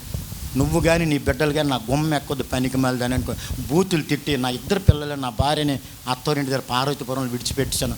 నా భార్య, నా ఇద్దరు బిడ్డలు ముగ్గురు. నా భార్య తర్వాత ఒక చెల్లి, ఆ తర్వాత ఒక తమ్ముడు, అత్తయ్య, మామయ్య. పూటకి 7, 3 పూటలు 3 ఏళ్ళు 21 మందికి అన్నం పెట్టాలంటే మా మామయ్య వాళ్ళు అబ్బిది కాదు. చాలా పేద కుటుంబం అండి. ఈ పరిస్థితి చూసి ఒకానొక రోజు నా భార్య నా ఇద్దరు బిడ్డలు తీసుకొని విశాఖపట్నం వచ్చింది. మా మామయ్య అన్నాడు, వద్దమ్మా వాడు మంచోడు కాదమ్మా, పనికి మేలుడమ్మా, వద్దమ్మంటే, లేదు నాన్న చస్తే చేస్తాను, బ్రతికితే బ్రతుకుతాను, ఎందుకంటే నా తర్వాత చెల్లి తమ్ముడు ఉన్నారు కదా. చూడండి ఆడపిల్ల తల్లిదండ్రుల గురించి ఎంత ఆలోచిస్తుందో. ఆడపిల్లలు కలిగిన వారు ధన్యులు, మగపిల్లల కోపం వస్తుంది, మీరు ధన్యులే. దేవునికి స్తోత్రం. ఎప్పుడైతే స్నేహితులారా అలా జరిగిందో వెంటనే నా భార్య నా ఇద్దరు బిడ్డలు తీసుకొని విశాఖపట్నం వచ్చింది. నేను ఇంట్లోనే ఉన్నానండి. కొంతమందికి నీటి గండం ఉంటుంది, నాకు పని గండం ఉండేది. ఎప్పుడు పనికి వెళ్ళేవాడిని కాదు. బద్ధకంగా పని చేయవాడు దరిద్రుడట 14 సామెతలు. నేను బద్ధకంగా పనిచేసేవాడు. ఎవడు జెండా పట్టుకుంటే 50 రూపాయలు ఇస్తాడా, ఎవడు జెండా పట్టుకుంటే బిర్యానీ ప్యాకెట్ ఇస్తాడా, ఎవడు జెండా పట్టుకుంటే ఒక 100 రూపాయలు ఇస్తాడా. గుట్కాలకి, కైనీలకి, 5000కి, ఇలాగ గంజాయికి, ఇలాగ త్రాగుడికి నా జీవితం 30 సంవత్సరాలండి. మీరు నమ్మండి, 30 సంవత్సరాలు నాశనం అయిపోయిందండి నా బ్రతుకు. 30 సంవత్సరాలు నా జీవితం వేస్ట్ చేసుకున్నాను స్నేహితుడు. నా జీవితం 30 సంవత్సరాలు చీకటిలోనే ఉందండి. శాపకరమైన జీవితం అనుభవించానండి. అలాంటి పరిస్థితుల్లో స్నేహితులారా ఇద్దరు పిల్లలు తీసుకొని విశాఖపట్నం వచ్చింది. రోజు రాత్రులు త్రాగిసే వచ్చాను. రాత్రి 1 గంట 2 గంటల వరకు ఒంటి మీద సెట్ లేకుండా ఎక్కడ త్రాగానో, ఎక్కడ పడిపోయినో, ఏటా జీవితమో. కానీ రాత్రి 2 గంటలకు అర్ధరాత్రి మెయిన్ రోడ్ దగ్గరికి వచ్చి ఆ లైట్ దగ్గర ఎదురు చూసేది. ఇంకా మా ఆయన రాలేదు, ఏమయ్యాడని. అప్పుడు ఊంకుంటూ జోంకుంటూ సెట్ మీద, ఒంటి మీద సెట్ లేకుండా వస్తే ఇంటికి తీసుకెళ్ళి తలకి స్నానం చేయించి అలా మంచం మీద పడుకోబెట్టి పరిచర్య చేసేదండి. ఇలా చేస్తూ రోజు రాత్రులు వచ్చి కొట్టేసేవాడినండి. మీరు నమ్మండి స్నేహితులారా, త్రాగుబోతు భర్త ఉంటే ఆ భార్యకి విలువ ఉండదండి. త్రాగుబోతు కొడుకుంటే ఆ తల్లిదండ్రులు కూడా లోకం విలువ ఇవ్వదండి. త్రాగుబోతు తండ్రి ఉంటే ఆ పిల్లలు కూడా లోకం విలువవ్వదు స్నేహితులారా. నేను ఎప్పుడైతే త్రాగుబోతుగా పనికి మాలుడిగా ఉన్నానో నా భార్య మీద అనేక మంది పాపపు చూపు చూశారండి. ఆడు వేస్ట్ క్యాండిడేట్, ఆడు త్రాగుబోతాడు, ఆడు పనికి మాలోడు, నువ్వు నాతో రా పాపం చేయి, నీకు ఎంత కావాలంటే అంత ఇస్తానని అనేక మంది. కానీ యోబు గ్రంథం 1వ అధ్యాయం 10వ వచనం ప్రకారంగా నా భార్య పట్ల దేవుని కంచె ఉంది కాబట్టి ఈరోజు ప్రభు నిలబెట్టారు. దేవునికి స్తోత్రం కలుగునుగాక. దేవుని కంచె మన కుటుంబాల మీద కదా ఉందండి. అందరూ ఆమెను చెప్పండి. మన బిడ్డల మీద ఉంది, ఆమెను చెప్పండి. ఈ పరిచర్య మీద దేవుని కంచె ఉంది, ఆమెను చెప్పండి ఒక్కసారి. దేవునికి స్తోత్రం కలుగునుగాక. అలాంటి పరిస్థితుల్లో కన్నీరు కాచి ఏడుస్తుంది. రోజు రాత్రులు వచ్చి కొట్టేసేవాడును. కానీ ఆ వీధిలో 2 కుటుంబాలు యేసుప్రభుని నమ్ముకున్న వారు ఉన్నారు.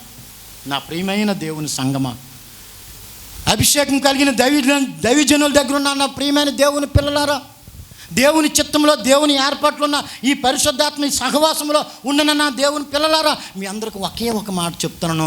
మనందరికీ ఏదో ఒక ఆశ ఉంటుందండి, ఏదో ఒక కోరిక ఉంటుందండి. సైకిల్ ఉన్నవాడికి స్కూటీ కావాలని ఉంటుంది, స్కూటీ ఉన్నవాడికి 4 వీలర్ కావాలని ఉంటుంది, ఒక చిన్న బిల్డింగ్ వాడికి డబుల్ ఫ్లోర్ వేయాలని ఉంటుంది, ఒక స్థలం ఉంటే ఇంకొక స్థలం కావాలని అనుకుంటాం, ఒక చిన్న ఉద్యోగం ఉంటే మంచి ఉద్యోగం తప్పులేదు, ఏమాత్రం తప్పులేదు, దేవుడు కూడా యాక్సెప్ట్ చేస్తారు. కానీ యేసయ్య కూడా 2 కోరికలు ఉన్నాయి. నోట్ దిస్ పాయింట్ ఎవరు అన్నారు?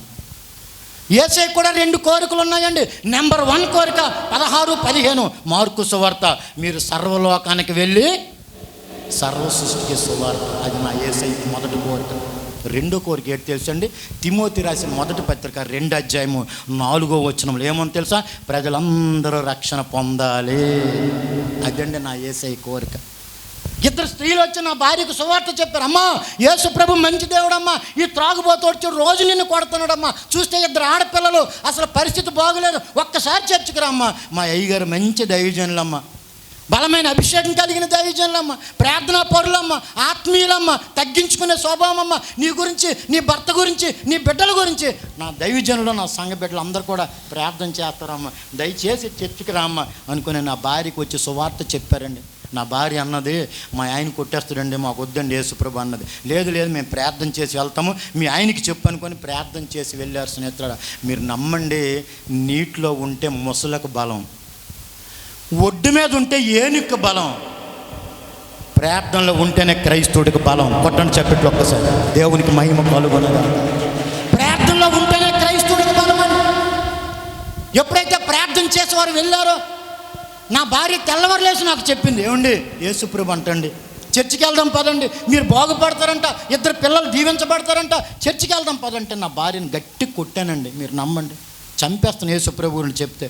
మన ఇలవేలు సింహాద్రప్పన్న, తిరుపతి, అన్నవరం, సింహాచలం దేవుళ్ళు ఉన్నారు. మనం హిందువులము, మనం కాపోలము, మనం నాయుడులము, మనకెందుకు యేసుప్రభు? ఏమండి త్రాయిసి రోడ్ల మీద పడిపోయినప్పుడు కులం అడ్డు రాలేదా నాకు? 2 ఆడపిల్లలని మెడికల్ షాప్కి వెళ్ళి నిద్ర మాత్రలు తెచ్చి చంటి బిడ్డని కూడా చూడకుండా 18 నెలలు ఆ బిడ్డకి, నా చిన్న కూతురికి నిద్ర మాత్రలు మెత్తగా పిండి నోట్లో పెట్టేసాను బిడ్డని చంపేయాలని. అప్పుడు నాకు కులం అడ్డు రాలేదా? చేదు మనిషిని బ్రతికిస్తుంది, తీపి మనిషిని చంపుతుంది. ఆమె చెప్పండి ఒక్కసారి. ఈరోజు వాక్యం ప్రజలకి చేదుగా ఉందండి. ఈరోజు దైవజనులు అంటే ప్రజలకి చేదుగా ఉంది. వ్యభిచారం తీగా ఉంటుంది, పేకాట తీగా ఉంటుంది, అబద్ధాలు తీగా ఉంటాయి, సినిమాలు తీగా ఉంటాయి, టీవీ సీరియల్ తీగా ఉంటాయి. ఇవి లాస్ట్గా నరకానికి తీసుకెళ్ళిపోతాయండి. చేదు మనిషిని బ్రతికిస్తుంది, తీపి మనిషిని చంపుతుందండి. నాకు ఆ రోజు యేసుప్రభు చేదుగా ఉంది, సంఘం అంటే చేదుగా ఉంది, మీలాంటి దేవుని పిల్లలంటే చేదుగా ఉంది, ఇలాంటి అభిషేకం కలిగిన దైవజనులు అంటే చేదుగా ఉంది. నాకెందుకు యేసుప్రభు? చంపేస్తాను యేసుప్రభు గురించి చెప్తాను. ఎక్కడి నుంచి పనికి మళ్ళీ గట్టి కొట్టి సిగరెట్ ముట్టించి కాల్చేసానండి నా భార్య. ఆ జుట్టు పట్టుకొని గోడకేసి గుద్దించేసేవాడిని, కాలుతో తన్నేసేవాడిని స్నేహితులారా. కానీ నీతిమంతుడు విశ్వాసం మూలముగా, బైబిల్ మొత్తం మీద 4 దగ్గరలో ఉంది. పాత నిబంధనలు ఒకే దగ్గర ఉంది, కొత్త నిబంధనలు 3 దగ్గర పౌలు గారు రాశారు. హబక్కు గ్రంథం 2:4 ఉంది పాత నిబంధనలో. నీతిమంతుడు విశ్వాసం మూలంగా బ్రతుకును. ఆ నీతిమంతుడిని యేసుక్రీస్తు వైపు నా భార్య విశ్వాసంతో చూసిందండి. చెప్పండి విశ్వాసం అనండి, అందరూ అనండి విశ్వాసం అనండి ఒక్కసారి. విశ్వాసం ఎన్ని అక్షరాలు ఉన్నాయి?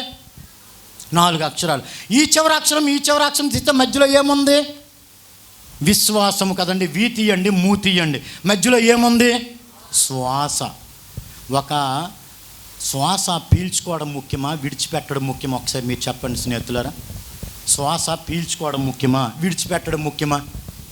పీల్చుకోవడమేనా? విడిచిపెట్టకుండా ఉండండి, ఎల్లుండి అయ్యగారి పనే. శ్వాస పీల్చుకోవడం ఎంత ముఖ్యమో విడిచిపెట్టడం అంతే ముఖ్యమండి. ఒక మానవుడికి శ్వాస ఎంత ముఖ్యమో క్రైస్తవుడికి విశ్వాసం అంతే ముఖ్యం. కొట్టండి చప్పట్లు ఒక్కసారి. దేవునికి స్తోత్రం కలుగునుగాక. విశ్వాసంతో నా ప్రభు పాదాల దగ్గర ప్రార్థన చేసింది. వచ్చి రాని ప్రార్థన.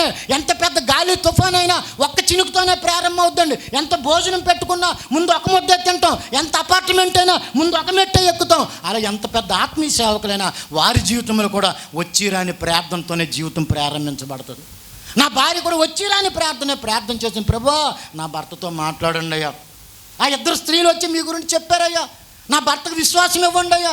నాకు 2 ఆడపిల్లలయ్యా, అందరూ విడిచిపెట్టేశారయ్యా. నా భర్త విపరీతంగా అప్పులు చేసేస్తున్నాడయ్యా, త్రాగేస్తున్నాడయ్యా. నా భర్త చనిపోతే నాకు విలువ లేదయ్యా, నా భర్త ఉంటేనే నాకు గౌరవం కదయ్యా. చూస్తే 2 ఆడపిల్లలు ప్రభా, అందరూ విడిచిపెట్టేశారు. దయచేసి సహాయం చేయండి ప్రభు అని రోజు వచ్చి రాని ప్రార్థన చేస్తే ఒకానొక రోజు నా హృదయం తెరవబడ్డది.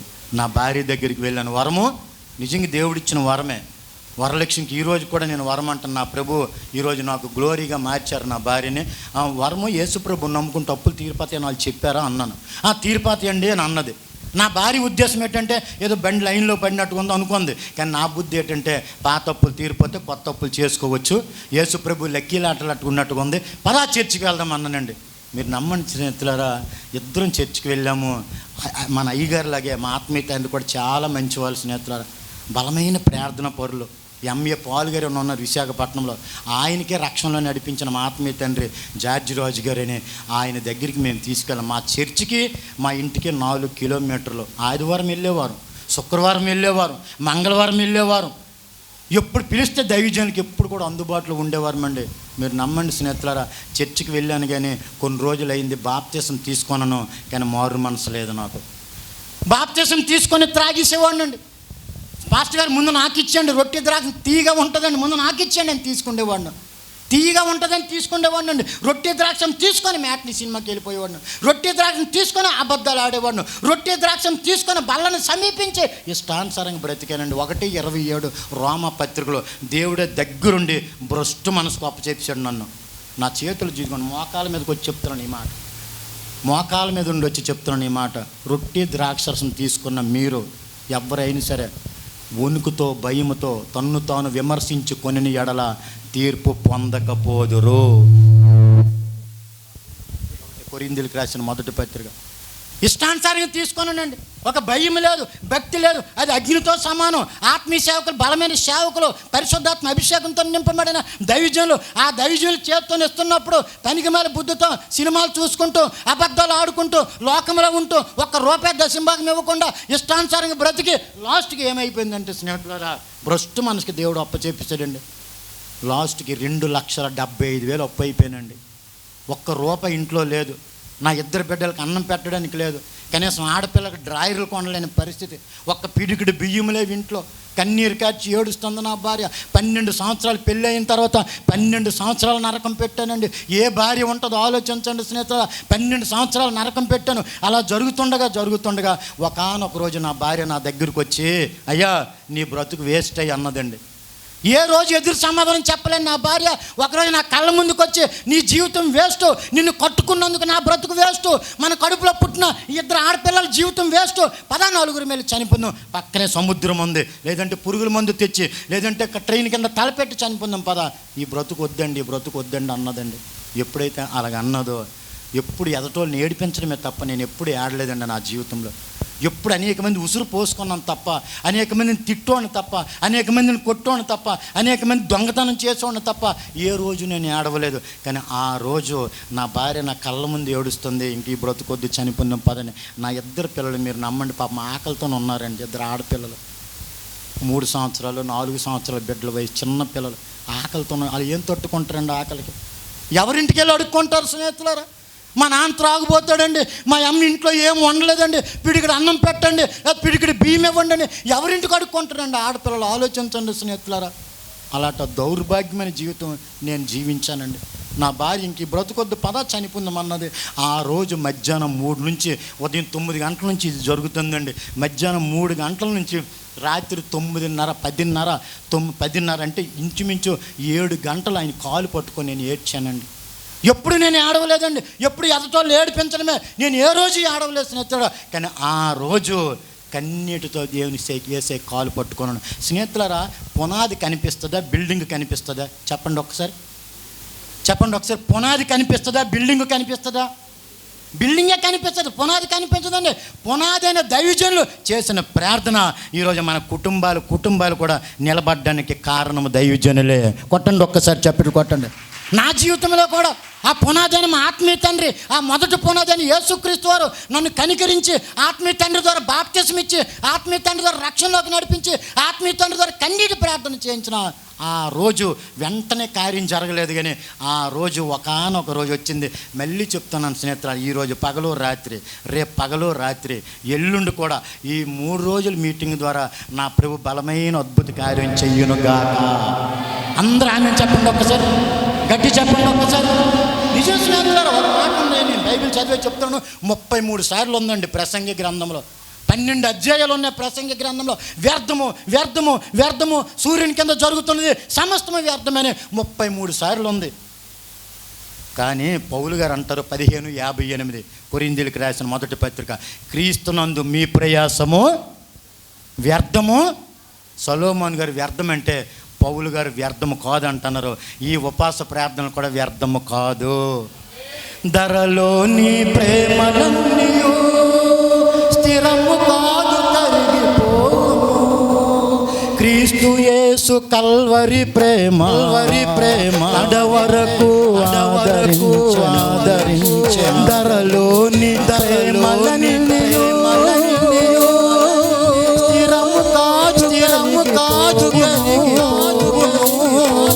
క్రీస్తు యేసు కల్వరి ప్రేమ కడవరకు ఆదరించె. ప్రేమ, యేసుని ప్రేమ ఇది ఎవరు కొలవలేని నిజము.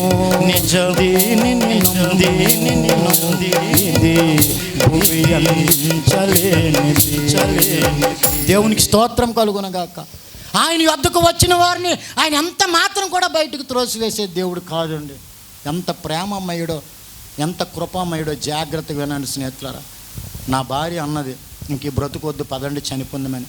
ఈరోజు కోటీశ్వరులు ఉన్నారండి. ధనవంతులు ఉన్నారండి, సినీ యాక్టర్లు ఉన్నారండి, రాజకీయ నాయకులు ఉన్నారండి, సామాన్య ప్రజలు కూడా ఉన్నారు. తిరిగి రాని లోకానికి వెళ్ళిపోయారు. పెద్ద బోర్డు పెట్టి 1000 మందికి అన్నం పెడతారు. బ్రతుకున్నప్పుడు ఒక ముద్ద అన్నం పెట్టరు. కానీ తిరిగి రాని లోకానికి వెళ్ళిపోయారు అంటారు, అనంతమైన లోకానికి వెళ్ళిపోయారు అంటారు. ఎక్కడుందో తిరిగి రాని లోకం? ఎక్కడుందండి అనంతమైన లోకం? పాపములో పుట్టి, పాపములో పెరిగి, పాపములో మరణించిన ప్రతి ఆత్మ పాతాళమే ఆకర్షిస్తుందని 5:14 యెషయా గ్రంథంలో దేవుడు మాట్లాడారండి. ఆ రోజు నేను చనిపోతే మారు మనసు లేదు నాకు. గారడి సీమోన్ ఉన్నాడు, 8వ అధ్యాయం అపోస్తుల కార్యంలో. అతనికి బాప్తిసం ఉంది కానీ మారు మనసు లేదండి. నాకు బాప్తిసం ఉంది కానీ మారు మనసు లేదండి. వినండి స్నేహితులారా, వీసా పాస్పోర్ట్ ఉంటేనే విదేశాలకు వెళ్ళగలం. రక్షణ మారు మనసు ఉంటేనే పరలోకానికి వెళ్ళగలం. అందరూ ఆమె చెప్పుదాం ఒక్కసారి. రక్షణ ఉంది కానీ నాకు మారు మనసు లేదు. ఆ రాత్రి మాత్రం మీరు నమ్మండి, ఆయన కాలు పట్టుకొని ఏడ్చానండి. ప్రభువా, నాకు ఒక్క అవకాశం ఇవ్వండి ప్రభు. నా భార్యను చిత్రహింసలు పెట్టానయ్యా, నా 2 బిడ్డలు చంపుకోవాలని చూశానయ్యా. మీరంటే నాకు తెలియదయ్యా, మీ రుచి నాకు తెలియదయ్యా, మీ స్వరము నాకు తెలియదయ్యా. ఏదో ఆకతాయిగా చర్చికి వెళ్తే ఏదో అందరూ వెళ్తున్నారని వెళ్ళామయ్యా, అందరూ ముంచారని నేను కూడా మునిగిపోయానయ్యా. కానీ ఆ బాప్తిసం విలువ నాకు తెలియదయ్యా. నేను నశించిపోయానయ్యా. మీ పాదాల దగ్గరికి వచ్చానయ్యా. మీరు బయటికి త్రోసివేసే దేవుడు కాదు కదా నాయన. మీ కాలు పట్టుకుంటానయ్యా. ఒక్కసారి మాట్లాడండి అయ్యా. మీరే దేవుడిని ప్రజలకు చెప్తానయ్యా. నా బ్రతుకు దినములన్నీ కూడా మీ గురించి నేను బ్రతుకుతానయ్యా. లేదంటే ఈ రాత్రికి నేను చనిపోతాను యేసయ్యా. ప్రతి పాపమైన కాలు పట్టుకొని ఒప్పుకోనండి.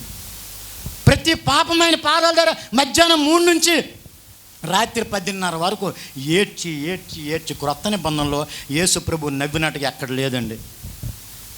కానీ యేసు ప్రభు క్రొత్త నిబంధనలో 3 దగ్గర ఏడ్చినట్టుగా బైబిల్లో ఉంది. 11:35 యోహాను సువార్తలో ఆయన లాజరుని చూసి చనిపోయాడని తెలిసి యేసు ప్రభు ఏడ్చారు. కళ్ళంటే నీరు వచ్చింది ఆయనకి, కన్నీళ్ళు విడిచాను. రెండోది 19:41 లూకా సువార్తలో ఆ పట్టణాన్ని చూసి యేసు ఏడ్చి అని ఉందండి. మూడోదిగా 14:38 మార్కు సువార్తలో గెత్సెమనే తోటలో చింతాక్రాంతుడైనంటే అంటే ఏడ్చాడట. బైబిల్లో 3 దగ్గర యేసు ప్రభు ఏడ్చినట్టుగా ఉంది. నేను ఎప్పుడు ఎదటోళ్ళు ఏడిపించడమే కానీ నేను ఏడవలేని దినాలు ఏ రోజు కూడా లేదు. కానీ ఆ రోజు మాత్రం ఆయన కాలు పట్టుకొని నా ప్రతి చిన్న పాపం కూడా ఆయన కాలు పట్టుకొని ఏడ్చాను. ప్రభువా, ఒక్క అవకాశం ఇవ్వండి ప్రభువా. నా భార్యను పెంచుకుంటున్నాయ్యా, నా పిల్లలు పెంచుకుంటున్నాయ్యా. ఇది ఒక గ్రామ సర్పంచ్ దగ్గర ఒప్పుకుంటారండి, ఇది ఒక కోర్టులో ఒప్పుకుంటారండి, ఇది ఒక పోలీస్ స్టేషన్లో ఒప్పుకుంటారండి. కానీ నా ప్రభు పాదాల దగ్గర ఆ రాత్రి నేను ఒప్పుకున్నాను. అయ్యా, నేను గొప్ప పాపినయ్యా, చాలా ఇబ్బంది పెట్టానయ్యా. నా భార్యని 12 సంవత్సరాలు నరకం పెట్టానయ్యా. నా బిడ్డలు చూసుకోలేదా, ఒక మంచి తండ్రిగా లేను, ఒక మంచి కొడుకుగా లేను, ఒక మంచి భర్తగా లేను, ఒక మంచి స్నేహితుడిగా లేను. నా బ్రతుకు ఎందుకు బ్రతుకుతానో తెలియదయ్యా. ఇప్పుడు నా వయసు 30 సంవత్సరాలు వచ్చిందయ్యా. మీరు నిజమైన దేవుడు అయితే, మీరు జీవితాలు కట్టే దేవుడు అయితే, మీరు పాపిని క్షమించే దేవుడు అయితే ఒక్కసారి నాకు అవకాశం ఇవ్వండి అయ్యా. నీ పేరు చెప్పుకొని బ్రతుకుతానయ్యా అనుకొని విరిగి నలిగిన మనస్సుతో 51వ కీర్తన 17 వచనం ప్రకారంగా విరిగి నలిగిన మనసుని ఆయన ఆలక్ష్యం చెయ్యుడని ఉంది. అలాగే నిజముగా మొరపెట్టేవారు ఆయన సమీపముగా ఉన్నాడు. 145వ కీర్తన 18 వచనం ప్రకారంగా నిజముగా మొరపెట్టాను, విరిగి నలిగిన మనసుతో విరిగి నలిగిన మనసుతో మొరపెట్టాను, ఆయన వద్దకు వచ్చి మొరపెట్టాను. స్నేహితులారా, ఆ మొరపెట్టినప్పుడు కరెక్ట్ రాత్రి 10:35 అయ్యింది. ఆ మహాదేవుడు ఆ గగనాన్ని చీల్చుకొని రాబోతున్న ఆ యేసుక్రీస్తు వారు పరిశుద్ధాత్మ సహాయంతో ఆ రాత్ర నా ప్రభు నాతో మాట్లాడాడు. అశోక్, జాగ్రత్త, ఈ సృష్టికర్తను నేను, యేసుక్రీస్తు నేను తప్ప వేరే దేవుడు లేడు. నువ్వు కరెక్ట్గా ఉండు, నీకు ఉన్నతమైన స్థితికి తీసుకొస్తాను, పరలోకానికి వార్తలు చేస్తాను. విన్నావా? సరే, లేకపోతే నీ ఇష్టం. జాగ్రత్త, జాగ్రత్త. స్పష్టంగా దేవుని స్వరం విన్నానండి. దేవుని స్వరం విన్నప్పుడు కూడా మీరు అలా గొడ్ల గోబల్లా చూస్తుంటారు. హల్లెలూయా చెప్పండారా, చెప్పండి హల్లెలూయా చెప్పండి ఒక్కసారి. దేవునికి స్తోత్రం చెప్పండి ఒక్కసారి. హల్లెలూయా. పాపిని ప్రేమించువాడు యేసు ఒక్కడే, పాపిని రక్షించువాడు యేసు ఒక్కడే, పాపిని ప్రేమించువాడు యేసు ఒక్కడే, పాపిని రక్షించువాడు యేసు ఒక్కడే. నీ వేదనలో, నీ శోధనలో, నీ వేదనలో, నీ శోధనలో నీ అండగా నిలుచువాడు యేసు ఒక్కడే, నా అండగా నిలుచువాడు యేసు ఒక్కడే. ఒక్కడే, ఒక్కడే, యేసు ఒక్కడే, యేసు ఒక్కడే.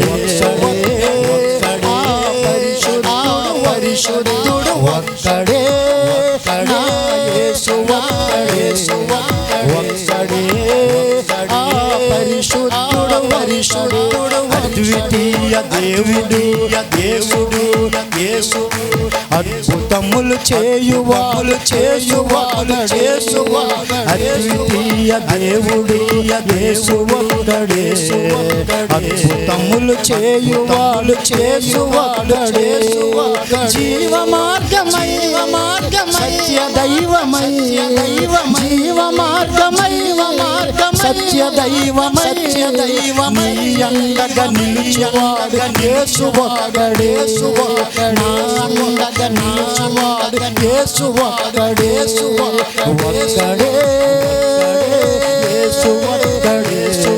ఒక్కడే ఆ పరిశుద్ధుడు ఒక్కడే నా యేసు ఒక్కడే ఆ పరిశుద్ధుడు మరణము గెలిచి యేసు మరలా రానున్నవాడు యేసు మరణము గెలిచి యేసు మరలా రానున్నవాడు యేసు పరిశుద్ధులను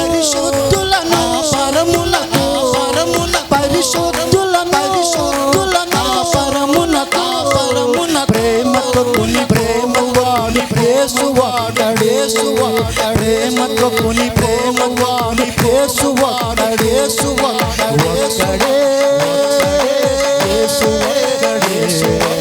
ఒక్కడే ఆ పరిశుద్ధుడు ఒక్కడే నా యేసు ఒక్కడే ఆ పరిశుద్ధుడు ఒక్కడే. దేవునికి మహిమ కలుగునుగాక. మీ గుడాస్తం పైకి ఎత్తండి ఒకసారి, మీ చూపుడు వేలు చూపించండి. ఇలా ఒక్కడని పక్కోలుగా చూసి ఇలాగ అనొద్దండి, పైకి చూడండి ఒకసారి, ఓకేనా?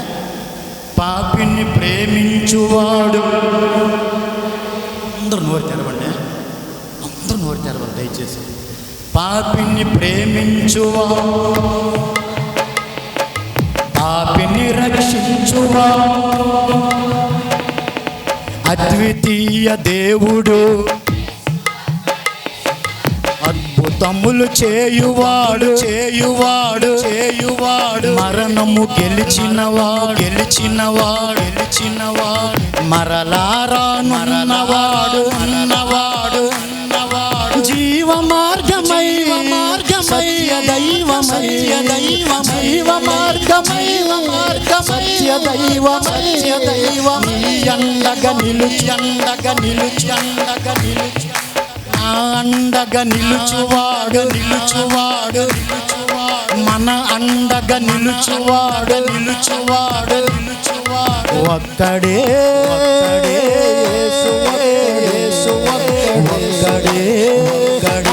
పరిశుద్ధుడు దేవునికి మహిమ కలుగునుగాక. నిజంగా మీరు అందరూ చాలా మంచివారండి. మొన్న ఏం జరిగిందంటే పులిపేట దగ్గర ఉన్నాను, నేను అబద్ధం ఆడట్లేదు. యేసే మహాకృప తెల్లవారు 3 నుంచి 4 నాకు దేవుడిచ్చిన ప్రార్థన సమయం. అలాగే మధ్యాహ్నం 3 నుంచి 4 వరకు కూడా దేవుడు నాకు ఇచ్చిన ప్రార్థన సమయం వాక్యానుసారంగా. 3 నుంచి 4 వరకు ప్రార్థన చేసుకుని మోకరించి ప్రార్థన చేసి తర్వాత నిద్రలోకి వెళ్తే ప్రభు ఏమన్నా తెలుసండి, నిజంగా చెప్తున్నాను, నమ్మండి, నమ్మితే మీరు ధన్యులే. ఆమె చెప్పండి ఒక్కసారి. ఏమన్నా తెలుసు నాన్న, నా ప్రజలతోనంటే మీతోనే ఒక్కడే యేసు ఒక్కడే అనిపించినాను అన్నారు. కొట్టండి అది చెప్పట్లు ఒక్కసారి. అందుకేనండి మీ అందరితో అనిపించాను. పాపిని ప్రేమించువా, చూసారు ఇప్పుడు స్వరం పెరిగింది అంటే యేసయ్య అని తెలిస్తే నా దాని మీద సర్వ రోగాలు పోతాయి. అక్కడ 15:26 నిర్గమకాండ నిన్ను స్వస్థపరచు యెహోవాను. దేవుని స్తోత్రం చెప్పండి ఒక్కసారి. పాపిని ప్రేమించువా, పాపిని రక్షించువాడు అద్వితీయ దేవుడు అద్భుతములు చేయువాడు. స్నేహితులారా, అద్భుతం అంటే ఏంటండి అసలు చెప్పండి ఒక్కసారి. పిల్లకి పెళ్ళయిందనో, కొడుకు ఉద్యోగం వచ్చిందనో, ఇల్లు కట్టామనో, కారు కొన్నామనో అది అద్భుతం కానే కాదండి. నాలాట త్రాగుబోతు మారడమే అద్భుతం. కొట్టండి ఇప్పుడు చెప్పి కొట్టండి అందరు కూడా. నాలాట పిల్లవాడు మారడమే అద్భుతం, నాలాట పనికిమాలోడు మారడం అద్భుతం. ఎవరి వల్ల? నా యేసయ్య వద్దకు వస్తే ఆయన ఎంత మాత్రం కూడా బయటికి త్రోసివేసే దేవుడు కాదు. ఆయన కాలు పట్టుకొని ప్రార్థన చేశాను. ఆ స్వరం నేను విన్నాను. వెంటనే తెల్లవారులేసి పాస్టర్ గారి దగ్గరికి వెళ్ళాను. స్నేహితుడా, సార్ రాత్రి ప్రభు మాట్లాడారు సార్ నాతో అన్నాను. అంటే పాస్టర్ గారికి తెలుసు నేను త్రాగుబోతులకు ప్రెసిడెంట్ అని, వైజాగ్ ఉన్న త్రాగుబోతులు అందరికీ ఇటు ప్రెసిడెంటు అని. పాస్టర్ గారు మీరు నమ్మండి స్నేహితుడా, నా గొర్రెలు నా స్వరము అదే. మీరు ఎలాంటోళ్ళు అయ్యగారికి తెలుసు. ఆమెను చెప్పండి ఒక్కసారి, అందరూ ఆమెను చెప్పండి ఒక్కసారి. పాస్టర్ గారికి తెలుసు వీడు త్రాగుబో మాట్లాడారా, యేసయ్య మాట్లాడారని నీతోనే, మంచిదే నాన్న వెళ్ళి ప్రార్థన చేసుకున్నారండి. మళ్ళీ ఇంటికి వచ్చి రాత్రి అంతా ప్రార్థన, ప్రభువా మా పాస్టర్ గారు మాట్లాడట్లేదు నాయన, నమ్మట్లేదు నాయన, మీరు ఒకసారి చెప్పండి నాయన, నన్ను నాతో మాట్లాడినట్టుగా మా ఆత్మీయ తండ్రికి చెప్పండి నాయన అనుకొని పాస్టర్ గారికి నేను ప్రభు దగ్గర మళ్ళీ ప్రార్థన చేస్తే ప్రభు మళ్ళీ మాట్లాడారు. ఆడిని అన్యుల్లోంచి ఆయన రక్షించుకున్నాను. ఆడిని నేను ఆశీర్వదిస్తానని చెప్పి నా సేవకుడు. నిజమండి స్నేహితులు, మళ్ళీ చెప్తాను, మనందరికీ బాగా నాకు మీకు మనందరికీ మొదట దేవుడు యేసు ప్రభు అయితే రెండో దేవుడు ఆత్మీయ సేవకులే. కొట్టండి చెప్పట్లు ఒక్కసారి, కొట్ట గట్టిగా తిరిగిలేదు, కొట్టండి గట్టి కొట్టండి స్నేహితులు, దేవునికి మహిమ కలుగునుగాక. మొదట దేవుడు యేసు ప్రభు అయితే రెండో దేవుడు ఆత్మీయ సేవకులే. ఎందుకంటే మన మీద పడి ఏడ్చిన వాళ్ళు చాలామంది ఉన్నారు. మన గురించి ఏడ్చినోడే సేవకుడు. కొట్టండి మళ్ళీ చెప్పండి, కొట్టండి. మన మీద పడి ఏడ్చిన వాళ్ళు లోకంలో అనేక మంది ఉన్నారండి. అసూయపరులు ఉన్నారు, వారవంతంగా ఉన్నారు, ఒట్టగోపలు అనేక మంది లోకంలో ఉన్నారు. కానీ మన గురించి ప్రభా ఆ కుటుంబం, ప్రభా ఈ కుటుంబం, ప్రభా ఆ యవనస్తులయ్యా, ప్రభా ఆ వృద్ధురాలయ్యా, ప్రభా ఈ చంటి బిడ్డలయ్యా. మీరు వినరు, నా ప్రభు వింటారండి. ఆయన ఉపవాస ప్రార్థన గురించి నేను ఇందాక విన్నాను. వారు చెప్పారు మంచినీరు ఒక్కటే తాగుతారంట. 40 రోజులు ఉపవాసం ఉంటే మరి ఆయనలోంచి అగ్ని రిలీజ్ అవ్వదండి. ఆమె చెప్పండి ఒక్కసారి, పరిశుద్ధాత్మ అభిషేకం రిలీజ్ అవ్వదా? ఆ రిలీజ్ అయినప్పుడు ఆ ఎఫెక్ట్ మీకు తగలదా? ఆ ఎఫెక్ట్ వల్ల ఈరోజు మన పిల్లలు కూడా దీవించబడుదురుగాక. ఆమె చెప్పింది ఒక్కసారి అందరూ కూడా. అలా ఆత్మీయ సేవకులు దేవుడు మీకు ఇచ్చారండి. నిజంగా మీరు ధన్యులు స్నేహితులు. గనుడైన దైవజనుడు ఆ ఊరిలో ఉన్నాడు. ఆయన నోటితో ఏమొచ్చినా అది జరుగునని సౌలుని తీసుకెళ్ళడం పనివాడు. నిన్న సాయంకాలం కూడా నేను అదే మాట విన్నాను, ఈరోజు కల్లారా చూశాను స్నేహితులారా. యేసుక్రీస్తు గురించి ఎంత చెప్పినా తక్కువే. ఆమె చెప్పండి ఒకసారి, అందరూ ఆమె చెప్పండి ఒకసారి. ఆయన ఏర్పాటు చేసుకున్న దైవజనుల గురించి కూడా మనం అంత జాగ్రత్తగా మనం చూసుకుంటే మనకు అది ఆశీర్వాదం అండి. ఆత్మీయ తండ్రి ఏమన్నాడంటే, సరేలే ఇంటికి వెళ్ళి ప్రార్థన చేసుకున్నారు. మళ్ళీ ప్రార్థన చేశాను. అప్పుడు మళ్ళీ పాస్టర్ గారి దగ్గరికి వెళ్తే పాస్టర్ గారు అడిగారు, ఒరే నువ్వేం పని, ఒరే అనలేదు బాబు నువ్వేం పని చేస్తున్నావు అన్నారు. అంటే నేను అన్నాను, విశాఖపట్నం KGHలో నేను కుక్గా చేస్తున్నాను అయ్యగారు. నాకు ఇడ్లీలు, పూరీలు, చట్నీలు, సాంబార్ అన్నీ వచ్చాయి అయ్యగారు. అయితే ఏమన్నారంటే, ఇప్పుడు నీకు అప్పు ఎంత ఉందన్నారు. 2,70,000 అప్పు ఉంది అయ్యగారు అన్నాను. అయితే చిన్న టిఫిన్ సెంటర్ రోడ్డు పక్కన ఒక షాప్ అద్దెకి తీసుకొని టిఫిన్ సెంటర్ ఓపించే నేను వచ్చి ప్రార్థన చేస్తాను, ప్రభు నిన్ను ఆశీర్వదిస్తారు అన్నారు. సార్ రూపాయి లేదు అయ్యగారు అన్నాను. అంటే ఏమన్నారు తెలుసండి, పాస్టర్ గారు ఇవ్వాలంటే ఇవ్వగలరు, కానీ మనకి నేర్పిస్తారండి దైవజనులు. గుర్తుంచుకోండి ఈ మాట, మనకి నేర్పిస్తారు. సరేలే నిజ డబ్బులు లేవు కదా, ఇంటికి వెళ్ళి తలుపు దగ్గరికి వేసి నువ్వు నీ భార్య ఇద్దరు కూడా మోకాల మీద పడి యేసయ్య దగ్గర ఏడవండి. 108వ కీర్తన 12వ వచనంలో మనుషుల సహాయం వ్యర్థమైన ఉందండి. అక్కడ కొండల వైపు కన్నులు ఎత్తుచున్నాను. 121వ కీర్తన మొదటి 2 వచనాలు, నాకు సహాయం ఎక్కడ దొరుకుతుంది? యేసు ప్రభు దగ్గర దొరుకుతుంది. కొట్టండి చెప్పట్లు ఒక్కసారి. అక్కడ మేము ప్రార్థన చేసాం, ఇక్కడ మందిరంలో ఆత్మీయ సేవకులు ప్రార్థన చేశారు. ప్రభువా నేను ఇస్తే అది నీకు మహిమ రాదు, నీ పిల్లల మోకాల ద్వారా సంపాదించుకోవాలి. ఆకాశం నా సింహాసనం, భూమి నా పాదపీఠమని 66వ అధ్యాయం యెషయా గ్రంథం మొదటి వచనంలో మీరు చెప్పారు. భూమి మీ పాదపీఠం కాబట్టి మీ పాదాల దగ్గర ఆ భార్య భర్తలు ఉపవాసం ఉన్నారు, కన్నీరు కాచి ప్రార్థన చేయాలి. ప్రభువా మీకు కూడా చెప్తున్నాను స్నేహితులారా, ఆయన పాదపీఠం దగ్గర మన మోకాల మీద ఉంటేనే కార్యాలు జరుగుతాయి. ఒకరు ఇద్దరు చెప్పారు, ఆమె చెప్పండి అమ్మ. మోకాల మీద ప్రార్థన చేస్తుండే ఆయన భూమి, ఆయన ఆకాశం ఆయన సింహాసనం, భూమి ఆయన పాదపీఠం కాబట్టి ఆయన పాదాల దగ్గర మోకాలతో ప్రార్థన చేశాను. వెంటనే ప్రభు ప్రేరేపించి మీలాంటి వాళ్ళ దగ్గర మనిషి దగ్గర 5,000 నాకు ఇప్పించారండి. అప్పుడు నాకు అయ్యగారు తెలియదు, లేకపోతే ఒక 5,000 అడుగుతుంది. మనిషి 5,000 ఇప్పించారు. మీరు త్రాగుబోతు మారితే మంచిదేనరా బాబు అనుకుని 5,000 ఇస్తే 23,000 నా చేతిలోకి వచ్చాయి. ఆ 23,000 పట్టుకుని వెంటనే మళ్ళీ పాస్టర్ గారి దగ్గరికి వెళ్ళాను. 4 కిలోమీటర్లు అండి, మీరు నమ్మండి, 4 కిలోమీటర్లు. మొదటి దేవుడు యేసు ప్రభు, రెండో దేవుడు మా ఆత్మీయ సేవకులే, మా పాస్టర్ గారే నాకు నా భార్యకి. వెంటనే వెళ్తే అప్పుడు పాస్టర్ గారు చిన్న టిఫిన్ సెంటర్ ఓపెన్ చేశాను. ఆత్మీయ తండ్రి వచ్చి, తండ్రి కుమార పరిశుద్ధాత్మ త్రియేక దేవుడు యేసుక్రీస్తు నామములో ఈ అశోక్ టిఫిన్ సెంటర్ని దీవించుచున్నాను తండ్రి. నీ సేవకుడిగా ప్రజల ప్రవాహం వల్ల రావాలైనా, బిడ్డప్పుల్లో ఉన్నాడు ప్రభా, కన్నీరులో ఉన్నాడు ప్రభా, దుఃఖంలో ఉన్నాడు ప్రభా, మీ స్వరం విన్నాడయ్యా, మీ దర్శనం చూశాడయ్యా, బిడ్డను దీవించుచున్నాను యేసు నామములో అనుకొని ప్రార్థన చేసి వెళ్ళారు. మీరు నమ్మండి, ఒక్క పూట వ్యాపారంలో క్రమంగా దేవుడు నన్ను ఆశీర్వదించారు. ఒక్క పూట వ్యాపారమే. ఉదయం నా పని చేసుకున్నాను, సాయంకాలం దైవజనులతో తిరిగేవాడిని సువార్తలకి. సాయంకాలం దైవజనులతో పాటు నేను నా భార్య అలా గృహ దర్శనాలకు వెళ్ళేవారమండి. దైవజనుడితో ఉంటే ఆ అభిషేకం మన మీదకి వస్తుంది. నమ్మిన వాళ్ళు చెప్పండి ఒక్కసారి, నమ్మిన వాళ్ళు చెప్పండి ఒక్కసారి, దేవునికి స్తోత్రం చెప్పండి ఒక్కసారి, హల్లెలూయా చెప్పండి ఒక్కసారి, దేవునికి స్తోత్రం కలుగునుగాక. ఆత్మీయ సేవకులతో రోజు సువార్తలకు వెళ్ళేవారు. ఉదయం నా పని చేసుకునేవాడిని. కష్టపడ్డాం స్నేహితుల. ఎవరైతే కష్టపడతారో దేవుని ఆశీర్వాదాలు వాళ్ళతో ఉంటాయండి. నేను నా భార్య కష్టపడి, మీరు నమ్మండి స్నేహితులారా, కొన్ని రోజులు అలాగే ఆయన పాదాల దగ్గర ప్రార్థన చేసుకుంటే క్రమంగా దేవుడు ఆశీర్వదించారు. ఆశీర్వదించిన తర్వాత నా ఇద్దరు బిడ్డలు ఇంగ్లీష్ మీడియం చదివించడానికి దేవుడు కృప. అలాగే విశాఖపట్నం సొంత ఇల్లు కట్టుకున్నానండి. నా 2,70,000 అప్పు తీర్చేశాను స్నేహితులారా. నా ఇద్దరు బిడ్డలు ఇంగ్లీష్ మీడియం చదివించి ఈరోజు దేవుడు కొత్త స్విఫ్ట్ కారు ఇచ్చారు. దేవునికి స్తోత్రం చెప్పండి ఒకసారి. ఈరోజు సొంత ఇల్లు అండి, సొంత కారు అండి, సొంత భార్య, సొంత పిల్లలు. కొట్టని చెప్పట్లు ఒకసారి. ఇవన్నీ నా యేసయ్య నా సొంత రక్షకుడు. 2:12 ఫిలిప్పీలకు రాసిన పత్రిక. ఆయన సొంత రక్షకుడు కాబట్టి ఈరోజు అన్నీ సొంతమయ్యావు నాకు. ఆమె చెప్పుదాం ఒక్కసారి. అలా జరిగిన నా జీవితంలో 2019 వరకు కూడా అలా టిఫిన్ సెంటర్ నడిపించాను. 2019 నవంబర్ అంటే ప్రతి నెల 2వ సోమవారం ప్రభు మాకు ఇచ్చిన కృపను బట్టి ఆల్లేట్ ప్రేయర్ జరుగుతుంది స్నేహితురా. ఆల్లేట్ ప్రేయర్లో ప్రభు మాట్లాడారు, నాన్న ఇంకా నువ్వు టిఫిన్ సెంటర్ నడిపించొద్దురా, నేను త్వరగా వస్తాను, అది అక్కడ పెట్టు, నిన్ను పెంచుతాను కదా, నీకు ఎందుకు అన్నారు. వెంటనే 2020 జనవరి 1 నుంచి సంపూర్ణ సేవకు వచ్చాను. కరోనా కూడా అప్పుడే వచ్చింది. దేవునికి స్తోత్రం. భయపడ్డాను, ప్రభా ఎలా బ్రతకాలి ప్రభా, ఈ చేతిలో డబ్బులు, ఈ జేబులో డబ్బులు, నాయన ఆడపిల్లలతో ఉన్నాను ఎలా ప్రభా అంటే, నేను ఎందుకు రా నాన్న, నేనే నీ ఆస్తిని రా అన్నారండి యేసయ్య. అలాగా నా ఇద్దరు బిడ్డలు దేవుడు ఆశీర్వదించారు. ఈరోజు సంపూర్ణ సేవకు వచ్చి 6వ సంవత్సరం నడుస్తుంది. దేవుడు కొంతమంది పిల్లలు నాకు ఇచ్చారు సంఘముగా. ఈరోజు చిన్న సంఘానికి చిన్న దైవజనుడిగా ఈరోజు నేను నడుస్తున్నాను. ఆయన యొద్దకు వచ్చిన వారిని ఆయన ఎంత మాత్రం కూడా త్రోసివేసే దేవుడు కాదు. 3 మాటలు చెప్పి ముగించేస్తాను. 131 కీర్తన, అందరూ బైబిల్ తీయండి, ముగించేస్తాను. 3 మాటలు. ఆయన దగ్గరికి వస్తే ఎంత మాత్రం కూడా త్రోసివేసే దేవుడు కాదు స్నేహితులారా. 131 కీర్తన తీసి రెడీగా ఉంచండి స్నేహితులు అందరూ కూడా.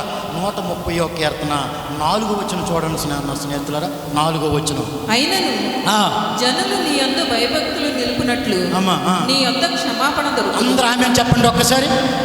జనులు నీ యందు భయభక్తులు కలిగినట్లు నీ యొద్ద క్షమాపణ దొరుకును. రాత్రి 10:30 అప్పుడు మధ్యాహ్నం 3 నుంచి నా చిన్న పాపాన్ని కూడా ఒప్పుకున్నానండి ప్రభు దగ్గర. ఏ పాపంలో ఉన్నావో, ఏ శాపంలో ఉన్నావో, ఏ బలహీనతతో ఉన్నావో, ఏ అప్పులతో ఉన్నావో, ఒకవేళ గర్భఫలం ముయ్యబడ్డదేమో, నా యేసయ్య నామంలో చెప్తున్నాను, మీ అందరికీ క్షమాపణ దొరుకునుగాక. ఆయన యొద్దకు వస్తే ఆయన త్రోసివేసే దేవుడు కాదండి, పైగా మనందరినీ క్షమించే దేవుడు ఆయన. ఒకరోజు పాపాత్మురాలిన స్త్రీ యేసుప్రభు దగ్గరికి వచ్చింది. 7:36 లోకాసు వార్త. యేసుప్రభు దగ్గరికి వస్తే 37వ వచనంలోను 38వ వచనంలోను వెనక తట్టు వచ్చు కన్నీరు కార్చి ఆమె తల వెంట్రుకలతో ఆయన పాదాలు తుడిచినని అక్కడ ఉందండి. 50వ వచనము 48వ వచనంలో అంటాడు యేసుక్రీస్తు వారు, ఒరే బాబు సీమోను, నేను ఇంటికి వచ్చాను రా, నా కాలు కడుక్కోడానికి నువ్వు నేను నీళ్ళు అవ్వలేదురా. కానీ ఈ పాపాత్మురాలైన స్త్రీ ఆమె తల వెంట్రుకలతో, ఏమండి స్త్రీ కంట తల వెంట్రుకలు అంటే ఘనమాట. 11:15 కొరింథీయులకు రాసిన మొదటి పత్రికలో స్త్రీకి ఘనమైంది ఏంటంటే తల వెంట్రుకలే. ఈరోజు తల వెంట్రుకలు లేకపోతే చాలామంది స్త్రీలు బాధపడిపోయిన వాళ్ళు ఉన్నారండి. మీ బాధ నా ప్రభు తీర్చునుగాక. దేవునికి స్తోత్రం. ఘనమైన వెంట్రుకలతో ఆయన పాదాలు కడిగింది స్నేహితులారా. వెంటనే ప్రభు అంటాడు సీమోనుతోను.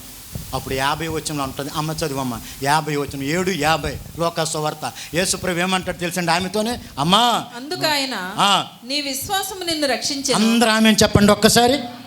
నీ విశ్వాసంతో నా పాదాలు కడిగావమ్మా, విశ్వాసంతో నువ్వు వచ్చావమ్మా, నువ్వు పాపాత్మురాలని స్త్రీవే, నువ్వు నన్ను బహుగా ప్రేమించావు, నువ్వు ఎంతగానో ప్రేమించావు, నీ విస్తారమైన పాపములో నా దగ్గరకు వచ్చావు కాబట్టి నీ పాపాలు క్షమించడము జరిగింది. ఆయన యొద్ద క్షమాపణ దొరుకుతుందండి. యేసుక్రీస్తు దగ్గరికి వస్తే క్షమాపణ దొరుకుతుంది. 2,70,000 అప్పుతో ఆయన పాదాల దగ్గరకు వచ్చి కన్నీరు కార్చి ఉపవాసంతో ఆయన కాలు పట్టుకోనని స్నేహితులారా, నాకు క్షమాపణ దొరికింది. ఈ పాపాత్మురాల గురించి చెప్తే చాలా విషయాలు ఉన్నాయని నేను చెప్పిన సమయం అవుతుంది. కానీ స్నేహితులారా, అది చెప్పాలంటే కనీసం ఒక 20 నిమిషాలు ఆ ఒక్క పాయింట్ గురించి ముందుకు బండి వెళ్ళిపోద్ది స్నేహితులారా. కానీ నేను మీకు అర్థం అవ్వాలని ఒక వాక్యం మీకు చూపించాను. ఆయన దగ్గరికి వస్తే క్షమాపణ దొరుకుతుంది. ఆ పాపాత్మురాలు స్త్రీ ఆమె దగ్గరికి వచ్చింది, ప్రభు దగ్గరికి. వెంటనే మొత్తం ఆయన దగ్గరికి వెళ్ళి గడగడ వణుకుతూ వెనక నుండి తెలుసుకొని అని ఉంది అక్కడ వాక్యం. 38వ వచనంలో యేసు ఆ ఇంట్లో ఉన్నాడని తెలుసుకొని, ఈ ఉపవాస ప్రార్థనలు జరుగుతానని తెలుసుకొని వచ్చిన మీరు అందరూ ధన్యులే. చప్పట్లు కొట్టండి ఒక్కసారి, కొట్టండి చప్పట్లు ఒక్కసారి. దేవునికి స్తోత్రం కలుగునుగాక. ఉంది కదా అమ్మగారు, తెలుసుకొని ఉంది కదమ్మా. 7:38 చూడండి. వెనుక తట్టు ఆయన పాదముల యొద్ద నిలవబడి ఏడ్చుచు కన్నీళ్లతో ఆయన పాదములను 36 వచనమమ్మ. ఆమె తెలుసుకొని అని ఉంది చూడండి అమ్మా. ఉంది కదమ్మా. ఆయన పరిచయం తెలుసు.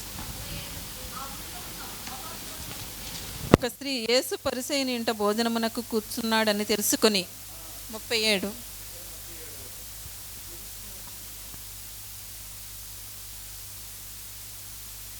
క్షమించబడ్డాయి. వెంటనే ఆయన దగ్గర ఏం పొందుకుంది? ఆమె ఏం పొందుకుందండి? 4వ వచనం ప్రకారంగా క్షమాపణ పొందుకుంది. యేసుక్రీస్తు వారి దగ్గరికి వస్తే క్షమాపణ దొరుకుతుందండి. ఇంకో మాట కూడా ఆ 130లోనే ఉంటుంది. 7వ వచనం అమ్మగారు, 7వ వచనం కూడా చూడండి. 131 కీర్తన 7వ వచనంలోనే ఇంకేం దొరుకుతుంది యేసు ప్రభు దగ్గరికి వస్తే? కృప దొరుకును. అందరూ ఆమె చెప్పండి ఒక్కసారి. అందరు కృప అనండి ఒక్కసారి. అందరు చెప్పండి కృప అని చెప్పండి.